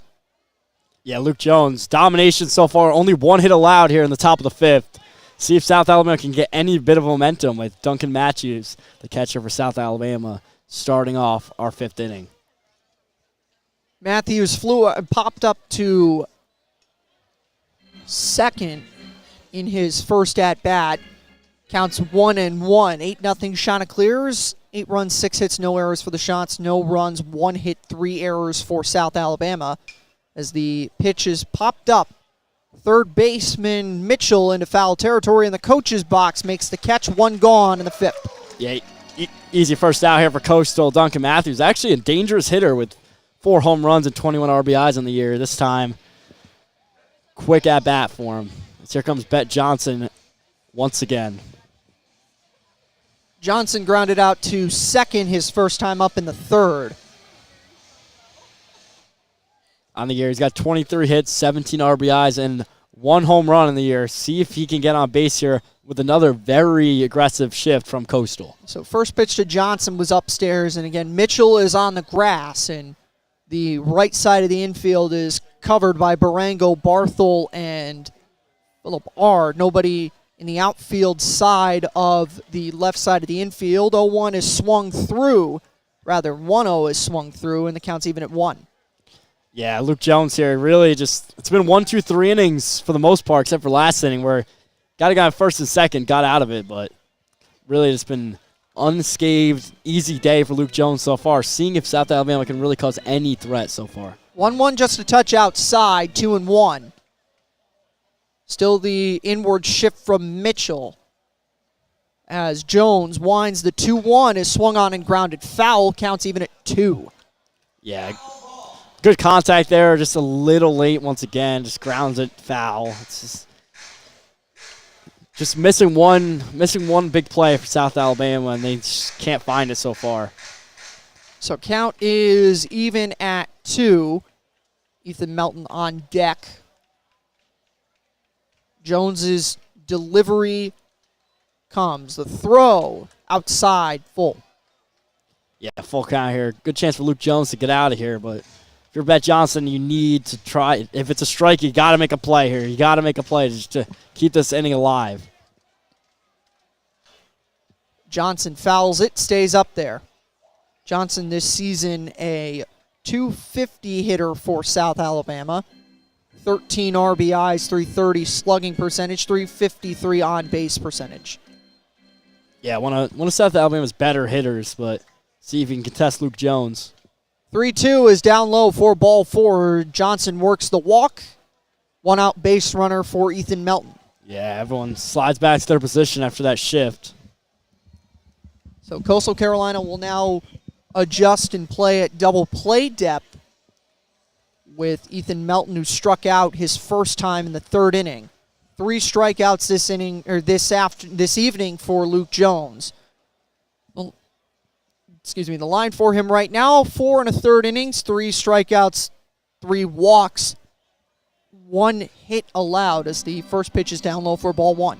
Yeah, Ethan Melton, solid hitter on the year, .230. He's got 21 hits on the year, 10 RBI. Still looking for his first home run, but one of the more average hitters for South Alabama here. Seeing if he can advance the runner on first. That's hit well. Pitch is hit into right center field. Watson over for it, makes the catch, and there's 2 gone in the fifth. As you said, that wind, it looks like it's pushing the ball a little bit closer to us rather than over the park. So that's going to hurt all the hitters trying to hit out of the park here. As that one looks like it could be warning track potential, but comes back a little bit in easy play for Coastal here, making it 2 outs here with a guy on first in the top of the 5th inning. So rolls around back to the top of the order. Brennan Wright 0 for 2 today. Leading hitter for the Jaguar, 376 for the leadoff man. Looked like there might have been a error with the pitch clock, so it did not immediately reset. Now set. Jones throws. The pitch is outside, ball 1. See if South Alabama considers stealing here. He's definitely looking at his first base coach. I think he told him I think he gave him the no, but we will see if that changes. Definitely a good lead for him. So Brennan Wright, a 6'2 junior from Starkville, Mississippi, waits for the 1-0, takes that low 2-0. Brennan Wright on the year, probably the best hitter on their team. More of a contact guy, but 41 hits, 16 RBIs. Still has not hit a home run this year, but average-wise, 376 is the best on this team. 2-0, taking all the way, takes a strike. Great pitch there. Just caught the inside corner. Really giving him no chance at a hit there. Addition to the averages you were talking about, partner, a .504 on-base percentage coming into this evening's contest. The 2-1 is on the inside corner, 2-2, and Jones has a chance to get out of the inning. Back-to-back great pitches. Almost the same spot there. Catching the inside corner on the lefty right here. See if Jones can get out of another inning. Jones takes a look back at first, winds. The 2-2 home is swung on and chopped, foul. So you pretty much hit that right into the ground, right in front of home plate, and it kind of cued backwards up. Yeah, really not great contact there, but stays alive here in this inning. So another 2-2 about set for Luke Jones. Jones has pitched to the decision marker in both of his last two starts at Springsbrooks. 2-2 is on the inside corner, strike three called. Great pitch, 89 miles per hour, ends the inning once again. Luke Jones really is having a career day here. What a performance from him. Fourth strikeout for Jones. We go to the bottom of the fifth inning, 8-0 shots.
Nine, 1-2 due for the Chanticleers. Ty Barango, Dean Mijos, and Blake Barthel will be the hitters in the bottom half of the fifth inning. 8-0 is the lead for the Chanticleers.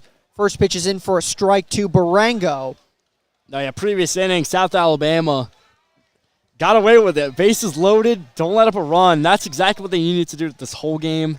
They start out struggling, and they could not cut into this lead yet so far. A 1 from Brant Quimby is in for a strike, and he quickly has Ty Barango set up at no balls and 2 strikes. Barango has reached on a rather doubled and then sacrificed to third, 5-3, as he grounds it to first and under the glove of Guerin into right. And a base hit for Ty Barango. He is 2 for 2. Yeah, great work by Barango there. Is now got a guy on top of the order, Dean Mijos, your leadoff guy. You can't ask for much more there from Barango. So inside out swing to right field and deposited onto the glove of Blake Guerin. And the question right here is whether or not we will see the sacrifice again. This is one of the few times where I think you might not see it from Kevin Schnall just because Dean Mijos is the hitter. But Puckett is pulled in pretty heavily over on the third base side. So at least for the moment, South Alabama will be prepared for it. No, yeah, I'd be shocked if you don't let Dean Mijos hit here. He's got 38 hits on the year, 23 RBIs, 4 home runs. One of the best players on this team. So Mijos takes the first pitch low for ball one, and at least as of right now, the sacrifice not in order. Mijos has walked, flew out to right field, and reached on an error in the first, second, and third. Pitch to Mijos is on the inside corner for a strike. Counts even at 1. Yeah, great pitch there against Mijos. Really never thought about hitting at it, but great strike there by South Alabama here. Quimby's 1-1 is swung on and hit into right, but he was a little bit out in front of that one. Early swing and put it foul. Man, jumped over the fence, the kid trying to get that ball. Parent looks like he pulled him back over. So Mijos is set up at a ball and 2 strikes.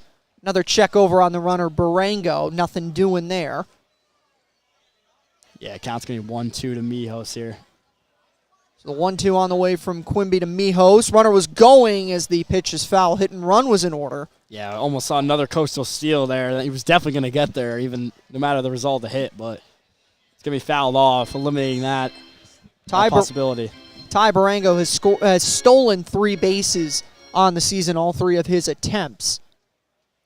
Interesting to see if they pull it out again here now that South Alabama is definitely looking at it. Another 1-2 on the way from Quimby to Mijos. The pitch is swung on and hit in the air to left center field. On the run is Melton. He gives way to Johnson, who makes the catch. 1 gone as back to first is Barango. Good play by Johnson there to call it there. Definitely in the middle of the left and center fielder there. Good work by South Alabama's outfield. So Melton was shadowing it, gave way to Johnson in right center field left center field to make the catch, as it is Blake Barthel over the plate now.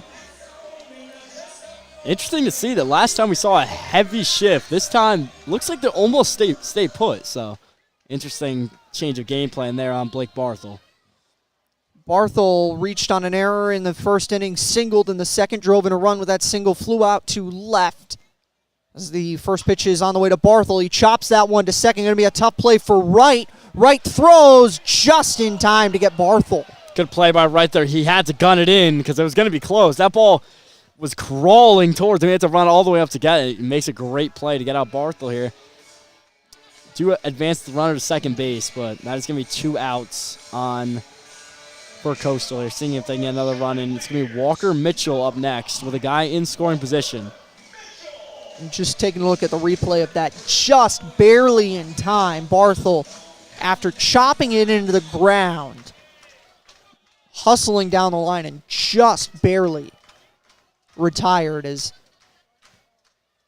you said, Walker Mitchell, 1 for 3 this evening. Looks at the first pitch high for ball 1. Yeah, high and inside there. Not a great pitch. Walker Mitchell might have said something to the pitcher after that. He didn't seem like he liked that pitch too much there. Mitchell grounded out to second his first time up, drove in a run on the ground out, lined out to short, singled in the 4th inning. Pitch to Mitchell is swung on and missed, strike 2. Mitchell, another great year for him, hitting .313 with 31 hits and 24 RBIs. Again, he's still looking for his first home run of the year, but really a good start to the year for him. Coastal Carolina just .413 with runners in scoring position today. 4 of 9 with 2 outs. All 4 of their hits with runners in scoring position today have come with 2 outs. Fans were asking for a balk there as he threw it back to second. Definitely could have been, as it was definitely a very late throw over to second base. Crowd does not get what it wants, as it's going to stay a 1-1 count here for Walker Mitchell. 1-1 to Mitchell. Takes it low, ball 2. Getting through innings has been the problem for South Alabama today. There have been a number of 2-out walks. Mitchell looking to turn this one over to Rex Watson, who waits on deck if Mitchell is able to reach. No, yeah, last inning in the 4th was really the only one that they could get out of without that letting everyone score they got on base. 2-1 is hit to second, handled by Wright, throws to first in time, and the inning is over. South Alabama able to pitch around the single from Ty Barango. Score remains Coastal 8, South Alabama 0, as we're going to head to the top of the 6th. We'll be back after the break.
Back to Springsbrook Stadium here. It is 8-0 Chanticleers as we go to the top of the 6th inning. It'll be 2, 3, and 4 for South Alabama.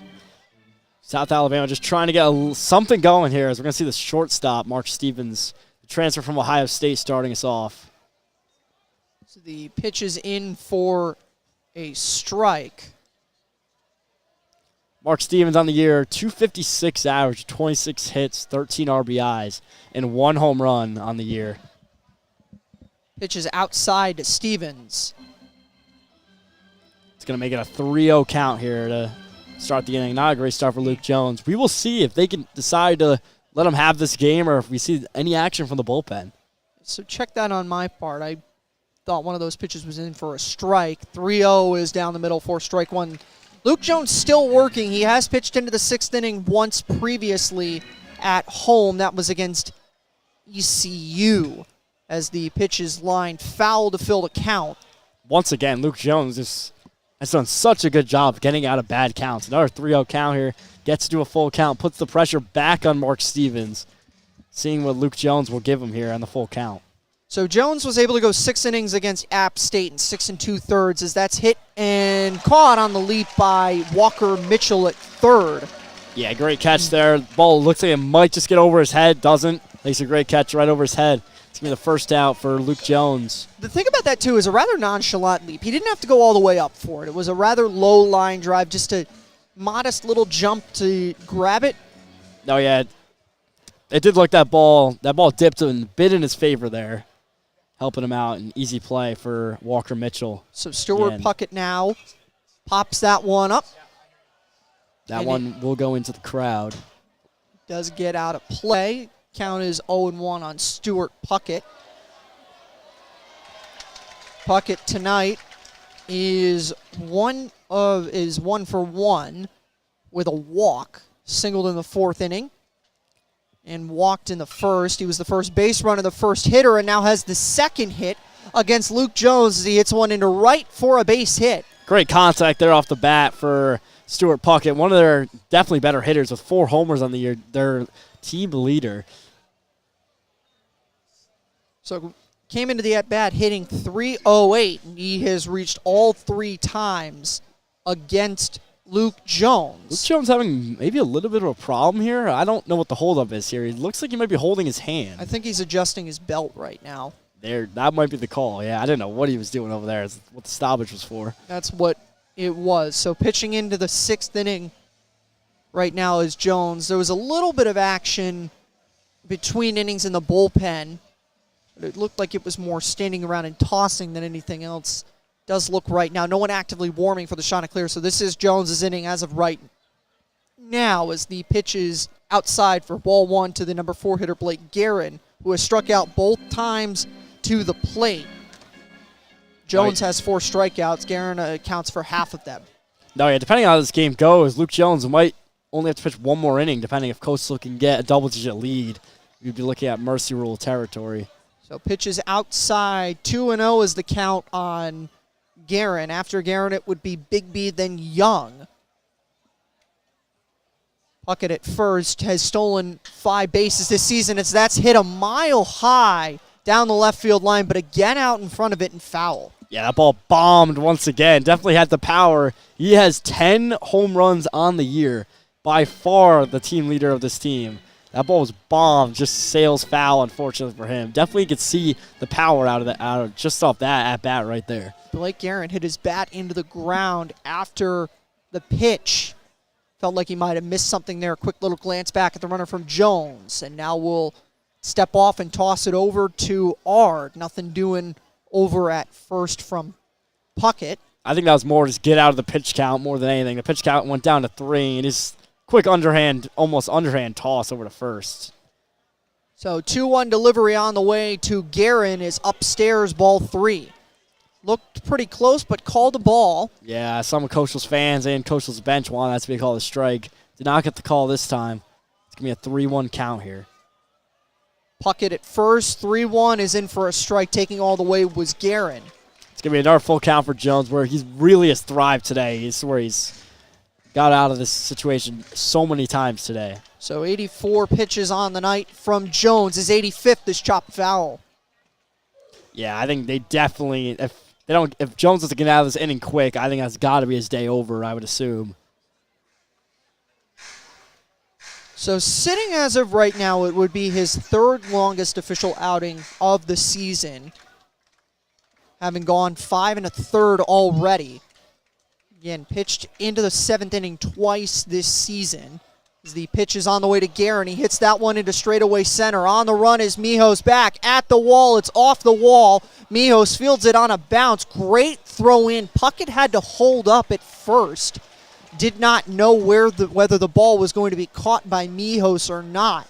So only one base advance from Puckett.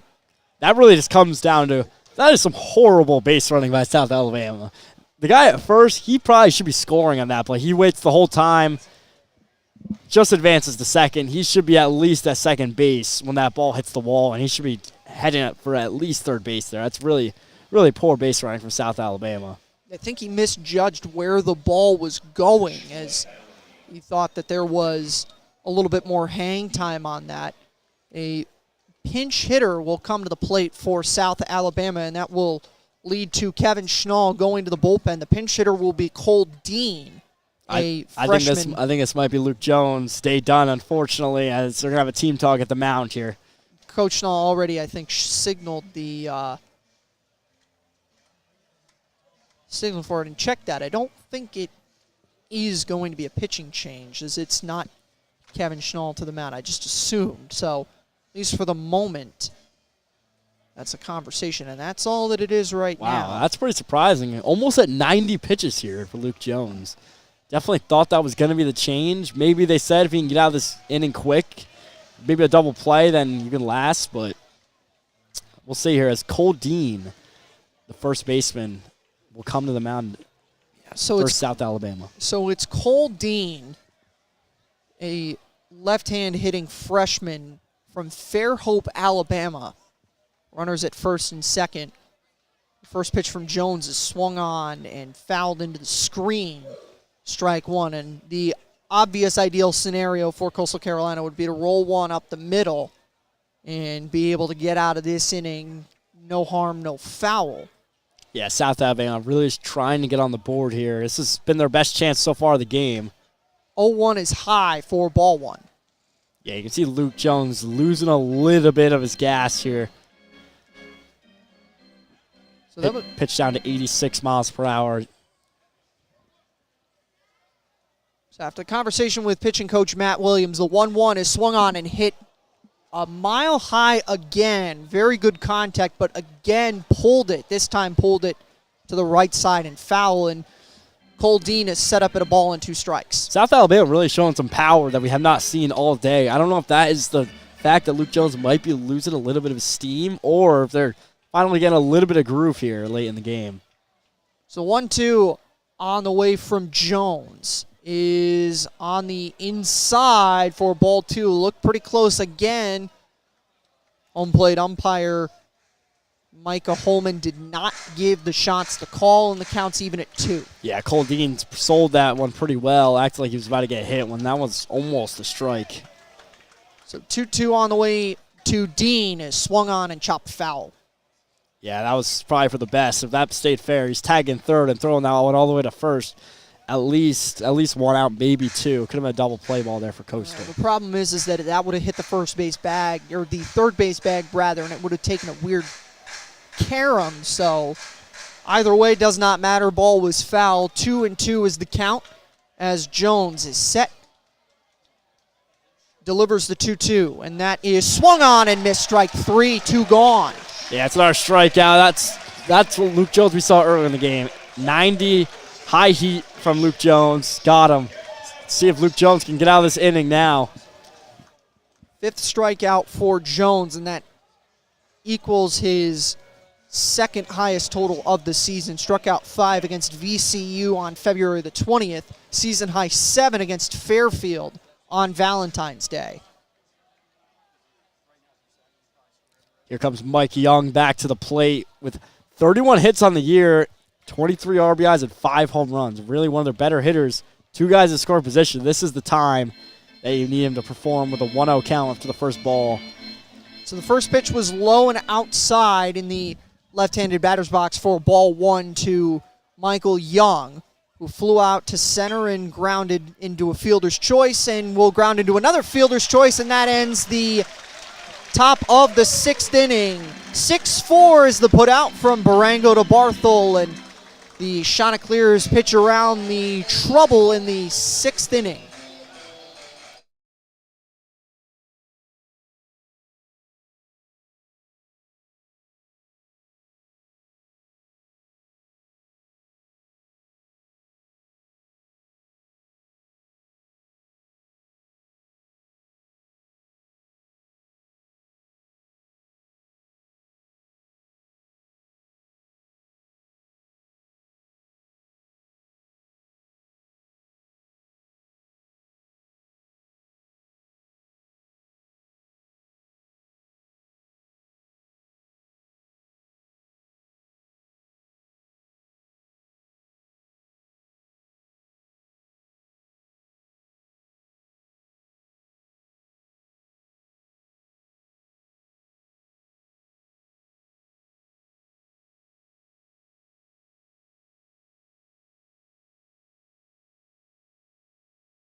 Back to Springbrook Stadium here, bottom of the 6th inning rolls around. It'll be 4-5-6 to the plate for the Chanticleers, and they will face a new pitcher for South Alabama, Sam Brady, number 46. Yes, try to make a late change here. See if you can keep them in this game. 8-0 right now, definitely a dangerous position this game to maybe end in the 7th. We got Rex Watson as the Coastal opening hitter here to start the bottom of the 6th inning here at Coastal. Sam Brady, a 6'1" grad student transfer from Loyola Marymount. A left-handed pitcher from Kansas. Hails from Kansas as he will face 4, 5, and 6 for the Shants. Rex Watson is 0 for 2 with a walk today, grounded out to second his first time up, drove in a run, walked in the 3rd, and flew out to right field his last trip to the plate. First pitch from Brady is upstairs, ball 1. Rex Watson struggled today, but he's one of the better hitters on this team. 26 hits on the year, 36 RBIs with 9 home runs, with a 2.74 average on the year for Rex Watson. First appearance of the season for Sam Brady. 3 starts last year for Loyola Marymount as Watson hits one into right center field, drops in for a base hit. Leadoff man is on for the Shants. Exactly the start you want to see. Getting his 27th hit of the year for Coastal. Great start here. So Bladen Pato will come to the plate now. Pato is 2 for 2 today. See if Coastal opts to go for the bunt here or not, which we have seen multiple times today. So Pato has grounded out. Check that, his sacrifice today is 2 for 2 earlier on. To finish the line on Sam Brady in 3 appearances, or 18 appearances total, 3 wins last year for Loyola Marymount, or 3 starts, just 1 win as the first pitch is in for a strike. Very experienced pitcher as he comes in as a grad student. Pato, as we've said multiple times, struggled on this year, but today maybe his bounce back game, as seeing if he can go 3 for 3 today is what he hopes to do.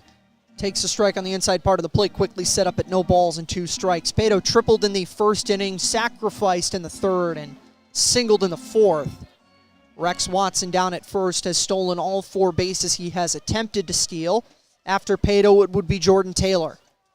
0-2 coming from Brady. Pitch is swung on and grounded to the hole. It's handled at third. Puckett goes to second for 1. That's all he'll get as Pato was hustling out of the box, takes care of Watson.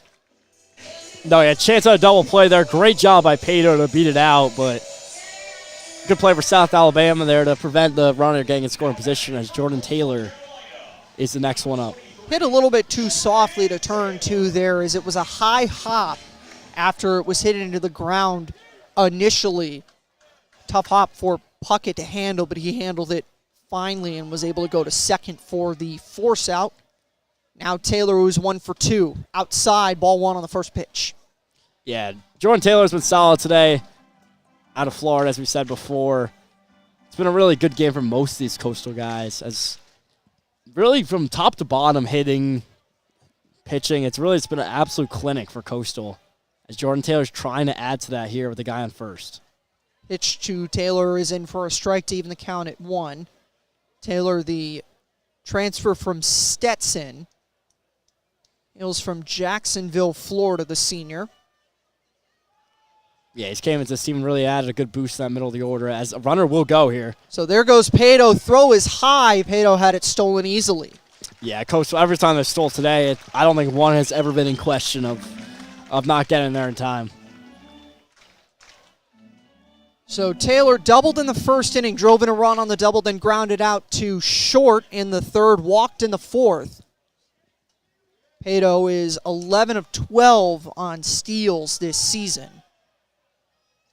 2-1 delivery coming from Brady to Taylor is hit into right center field. That's going to drop in for a base hit. Getting the wave at third is Pato. He comes in to score, sliding in head first. And the Chanticleers lead is 9-0 on the base hit by Taylor. Yeah, Taylor picks up another RBI on the year, making it 9-0. In South Alabama, they're just trying to make sure this game goes another inning right now. We're in dangerous territory of a mercy rule if Coastal can put up another one. So again, run rule would be 10-0 after 7 innings. Bryce Eastep, 0 for 2 this evening, will come to the plate. Eastep popped up to second in the first inning, walked and scored in the third, and popped out to short on the infield fly rule in the fourth inning, his last time up. Check on the runner at first. Taylor, if you're wondering about the stolen base there, 6 of 7 in the stolen base category. Yeah, no, if you're Coastal, I don't see a reason not to send them. Every throw from the catcher to second base has not been close to catch them. See if they decide to do so or not. Pitch from Brady down low for ball 1. Eastep, then Ard, then Barango. The bottom of the order for Coastal has struggled a little bit today, but Barango has definitely... Barango's been a big boost, hitting last in the order, has really helped that Coastal top of the order by getting on both his times today. Another check on Taylor, nothing doing there again. Yeah, I can't blame him. With the way this game's going, with how many times we've stole, he's taking even a bigger lead now. See if he throws it one more time. The 1-0, there goes Taylor. Throw down, not in time. That one a little bit of a question mark, as the throw did kind of arrive at the same time, but it didn't look like the glove of right was in a place to be able to get the tag on. I'll take a look at this one again on the TV replay here. And it was a close play, but the throat bounced up. The glove was just above the leg of Taylor as the ball was getting there, and it was not right next to the runner. Yeah, that was definitely South Alabama's best chance at catching them, but just not everything executed one more time for South Alabama, which really has been the story today. First few innings, errors. Then they finally fixed that up. Can't get any hits today. 9-0. The guy in scoring position. Coastal trying to get the double-digit lead. 2-0-1 is in for a strike. Now the 2-1 is popped up a mile high. This one looks like it might stay in play, at least for the moment. Puckett watches it bounce into the dugout. Yeah, that one shot way in the air. Everyone on that side of the field was a little bit worried about where the ball was going to land. Ends up thankfully hitting the rafter. Again, looked for a moment like it might stay in play. Puckett was right next to the Chanticleer dugout before it did get out of play. Bryce Eastep, a 192 hitter on the season, 444 on base, so he has made the walk prowess a big part of his game. Walked in the third inning, is the count even at 2. Here's the 2-2. It's hit to the right side this time, again out of play. He stays up there. We're seeing some of Bryce Eastep's power. He's definitely more of a power hitter than a contact guy. If you look at the stats, 5 hits, 4 of those have been home runs, which is almost unbelievable, really. But he's really been power nothing so far to start this year, and now he's looking at a 2-2 count. Pitch clock winding down, and Brady will step off. So you will get a pitch clock reset. It was rather fortunate for him there as the time was getting close to running out. Another 2-2 on the way from Brady. That is hit back up the middle, a base hit. Jordan gets the wave. He will come around and score on the single from Bryce Eastep, and the Chanticleers have pushed the lead to 10. Double-digit lead, as we said, chance of mercy rule. Big chance of it now. South Alabama really haven't got anything good to say after this one for me. And the Chanticleer certainly not content to wrap it up here, as there will be a visit to the mound from South Alabama, and does look like there will be a new pitcher. So we'll have the new pitcher for you when we come back in a moment. 10-0 shots from Springs Brooks.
New pitcher for South Alabama is number 35, Connor Graham, a 6'5 junior from Hammond, Louisiana, transfer from Pearl River Community College. He will face Philip Ard, who has reached base twice today, just 0 for 1, struck out in the 4th inning, but walked in the 2nd and was hit by a pitch in the 3rd. Yeah, that's been the story of his first season at Coastal. Still, as we've said a few times today, still looking for his first hit. See if he can get it here, as that ball was thrown very inside. And that skips away from the catcher, Duncan Matthews. Is down to 2nd is Bryce Eastep. Yeah, that was a free runner, and early talk here between the catcher and the pitcher, only after 1 pitch here. Looks like they got crossed up. Might have been a issue with communication as far as pitch comm was, and I don't think it's an outright pitch com situation, but not on the same page there as you saw him cross up his catcher, and Bryce Estep is in scoring position, and Chanticleer is once again today. We'll talk about their prowess with runners in scoring position. 375 today, 6 of 16. So great clip for the Chants, 6 of 21 overall with runners on.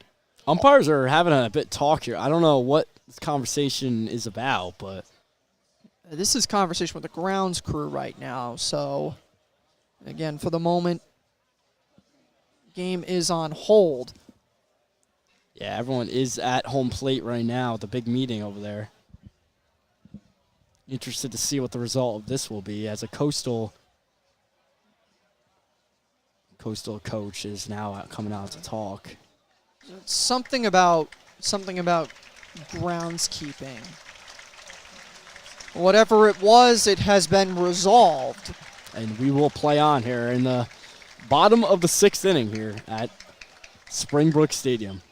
So 10-0 is the lead right now for Coastal Carolina. 10 runs, 10 hits, no errors for the Chants. No runs, 3 hits, 3 errors for the Jaguars. It is 8:18 p.m. Eastern time here, and it is a very clear sky right now. Sun has gone away, so it is fully dark right now. Lights are on. Bryce Estep is down at second after advancing on the wild pitch. Philip Ard with a 1-0 count. Another issue, the catcher's walking over to his bench here. He's handling his helmet, so I wonder if there's something going on with the catcher's mask, or if there's going to be a catcher change. Don't think it will be the latter. I think it is something with the mask. That is the way it appears. Yeah, catching change is not something you usually see, and that's not something we're going to see today, as the catcher's finally coming out here, see if he can finally get this game back going. So the equipment issue is resolved. So Bryce stepped down at second for Philip Ard. Ty Barango is on deck. Ard takes it low. It skips away from Matthews and down to third as Estep takes a short turn around third, but Matthews was able to corral the pitch, or wild pitch. Yeah, we've seen a lot of good plays from South Alabama's catcher. That one, too tough to make. That would have been a heroic play, as it's another wild pitch. It's not looking promising for South Alabama here. So an opportunity to get more cushion on the run rule margin for Coastal Carolina. As a sacrifice fly is in order. The infield is played in for the Jaguars. Pitch is high for ball 2. Rather, ball 3. Yeah, it looks like it might be a walk here. South Alabama really is trying to get out of here. It's work on tomorrow, see if you can put up a better fight. Today was definitely not their day. 3-0 taking all the way and taking ball 4 is Philip Ard, so that will send Ty Barango to the plate. 2 for 2 is the Chanticleer shortstop. Yeah, see how much this game gets out of hand is really all everyone's playing for right now. So super utility player Ty Barango to the plate.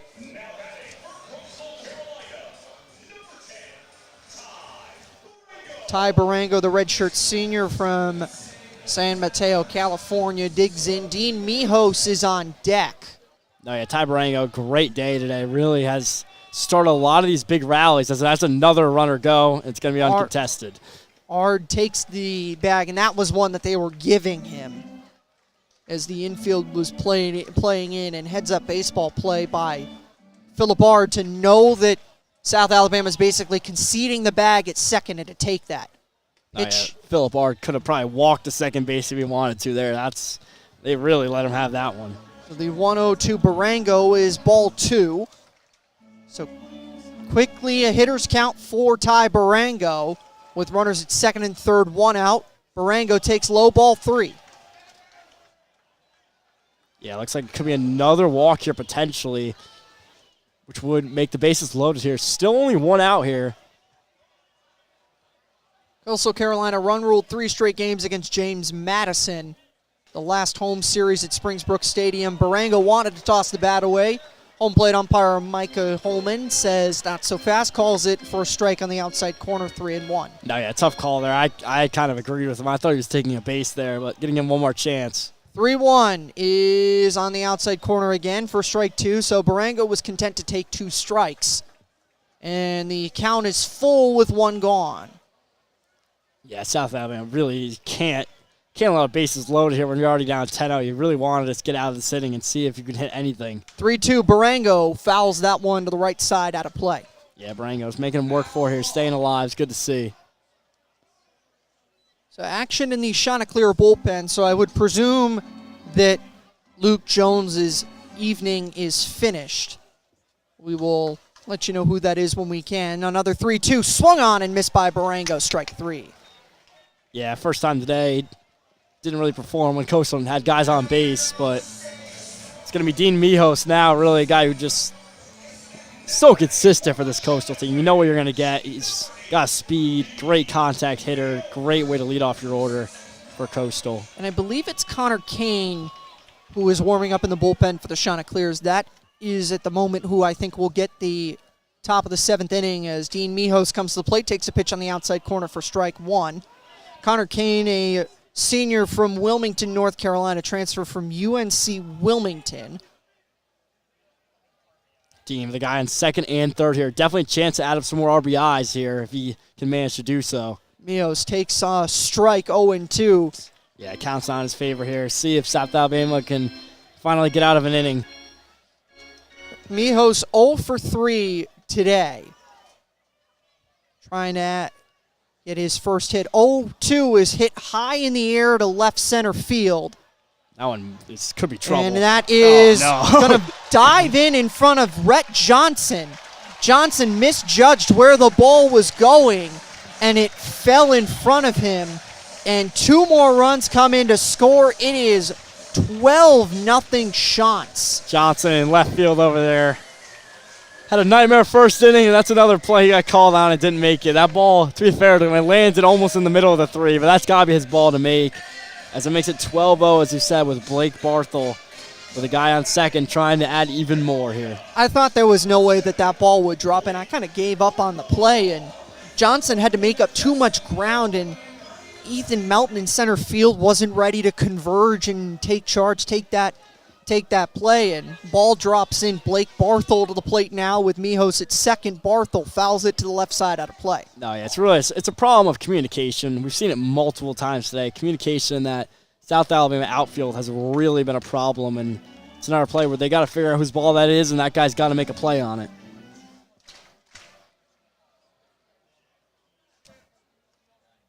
Oh, 1 to Barthel is swung on and fouled for strike 2. So Barthel set up at no balls and 2 strikes. Coastal fans slowly starting to hit the exits here, as I think they know it. Probably only one more half inning after this one, and then this game might be over. So Barthel set up at no balls and 2 strikes.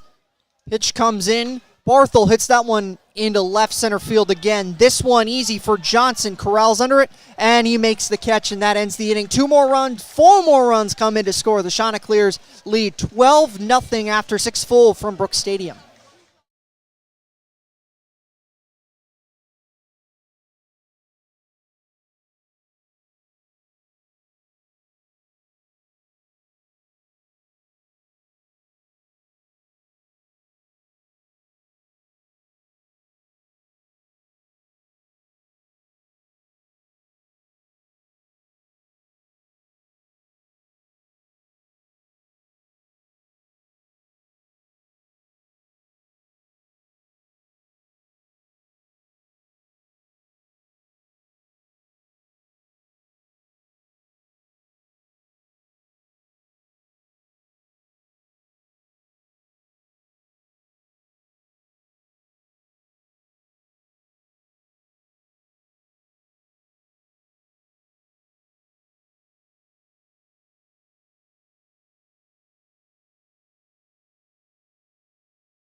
again back to Springsbrook Stadium here in Conway, South Carolina. Jack Sargent and Adam Riley with you. 12-0 the lead for the Chanticleers. The line, 12 runs, 11 hits, no errors. No runs, 3 hits, 3 errors for the South Alabama Jaguars. And pinch hitter for South Alabama is number 32, Fuller Musgrove, a right-handed hitting catcher infielder freshman from Alabama. Oh, yeah, Coach was trying to – it's really a perfect game. If they can get out here with a shutout, only 3 hits let up, no errors. It's been a really great game. If we can get out here 12-0, it's another great game. And very confident going to the next 2 games against this team. As you said, next 2 days this weekend. New shortstop in for Coastal Carolina is number 1, Cruz Harlan. The new pitcher for the Chanticleers is Connor Kane, as we talked about him in the top half of the inning. Cut on and missed for strike 2 by Musgrove for South Alabama. Connor Kane throwing 91 up top there. It's the fastest we've seen today. Very good. Very good to see coming in off the bullpen. 0-2 is hit to first. It is handled by Ard. Barehand stopped it. Underhands to Kane covering.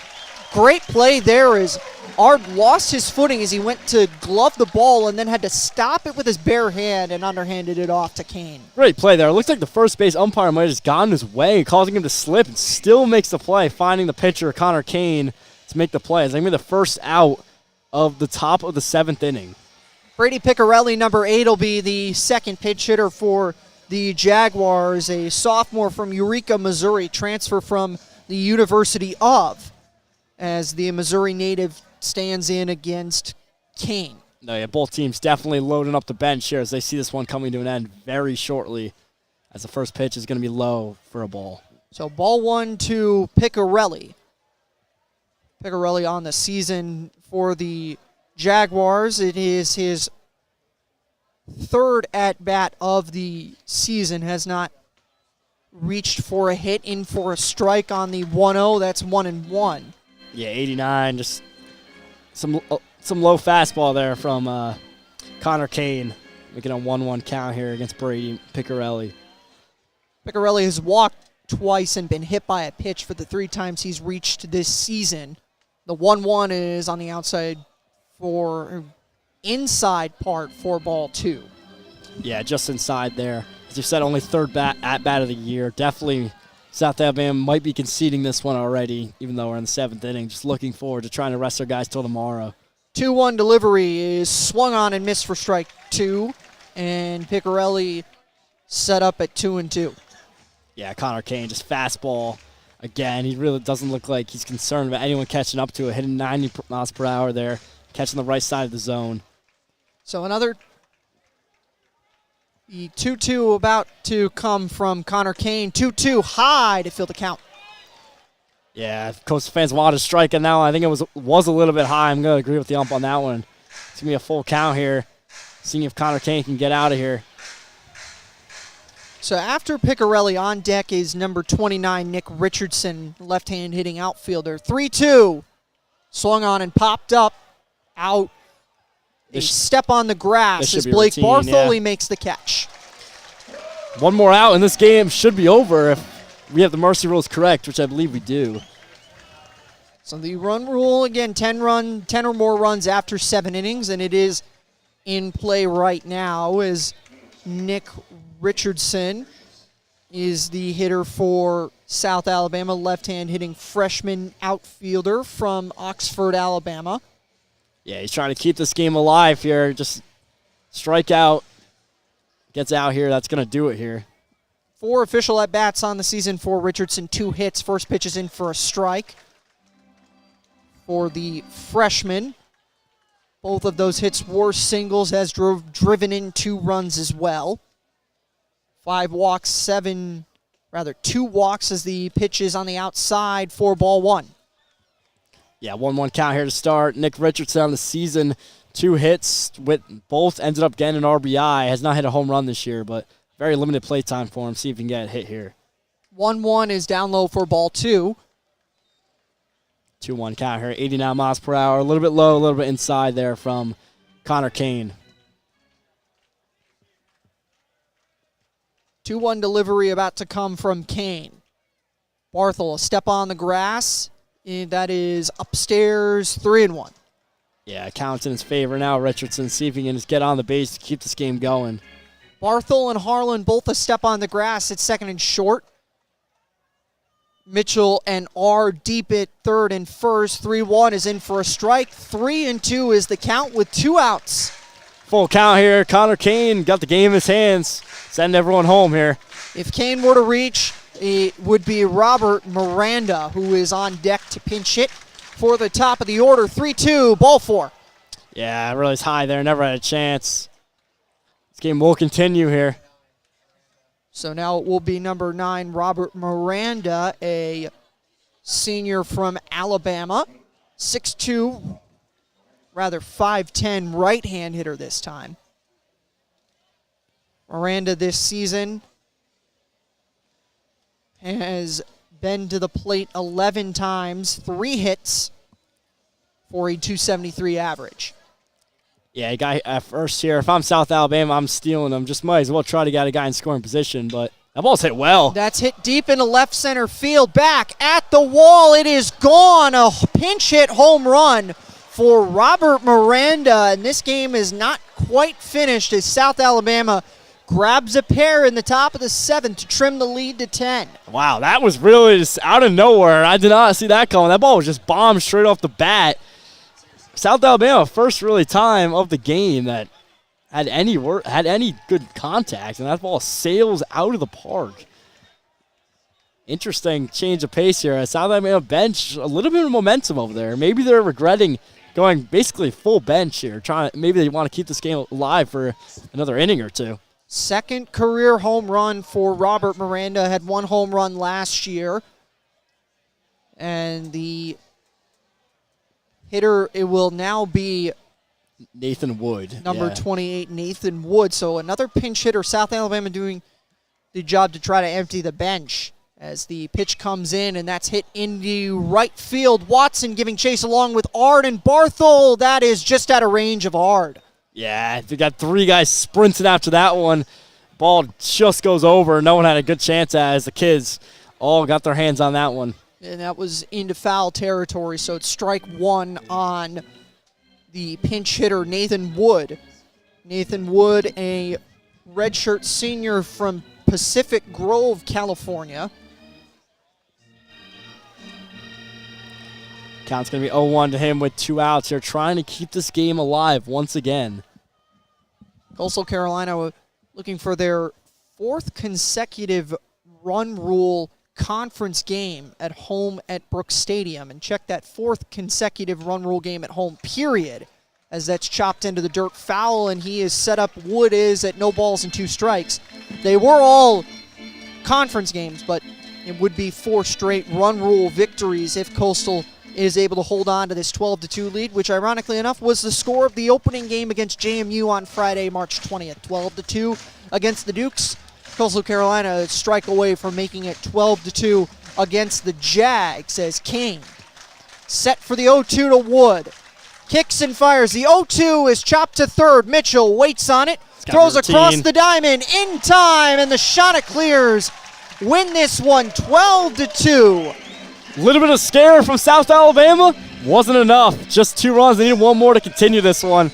Great game, top to bottom from Coastal. Pitching, Luke Jones, what a game. Dean Miho, standout hitter. Just great game from all top to bottom. Coastal still undefeated in the Sun Belt. Really clearly the team to beat if they weren't already known as that. Coastal Carolina has now won 32 straight Sun Belt contests going back to last year. They will carry the 11 Sun Belt Series win streak into tomorrow. 11 of 28 were the shots today hitting. Chanticleers did really well with runners in scoring position today. 7 of 19 and 5 of 12 with 2 outs. What a game for Coastal at home again. Really just looking unbeatable in the Sun Belt right now. Seeing who will be able to give them a test. As this has been a pleasure seeing you guys today. Final line for Luke Jones, 6 innings pitched, 3 hits, no runs, 5 strikeouts, 3 walks on 98 pitches. Really solid outing for Jones overall today, leading the way for Coastal Carolina at the plate. Ty Barango, 2 of 3 today, 3 RBIs. Ty Barango also joined with Dean Mijos, who drove in 2 runs, and Jordan Taylor, 2 hits, 2 runs driven in for Taylor. Once again, the final shots 12, Jaguars 2. Chanticleers will be back tomorrow, same time on Friday, starting at 6 p.m. against South Alabama. For my partner, Adam Riley, my name is Jack Sargent. Until next one, Chants up.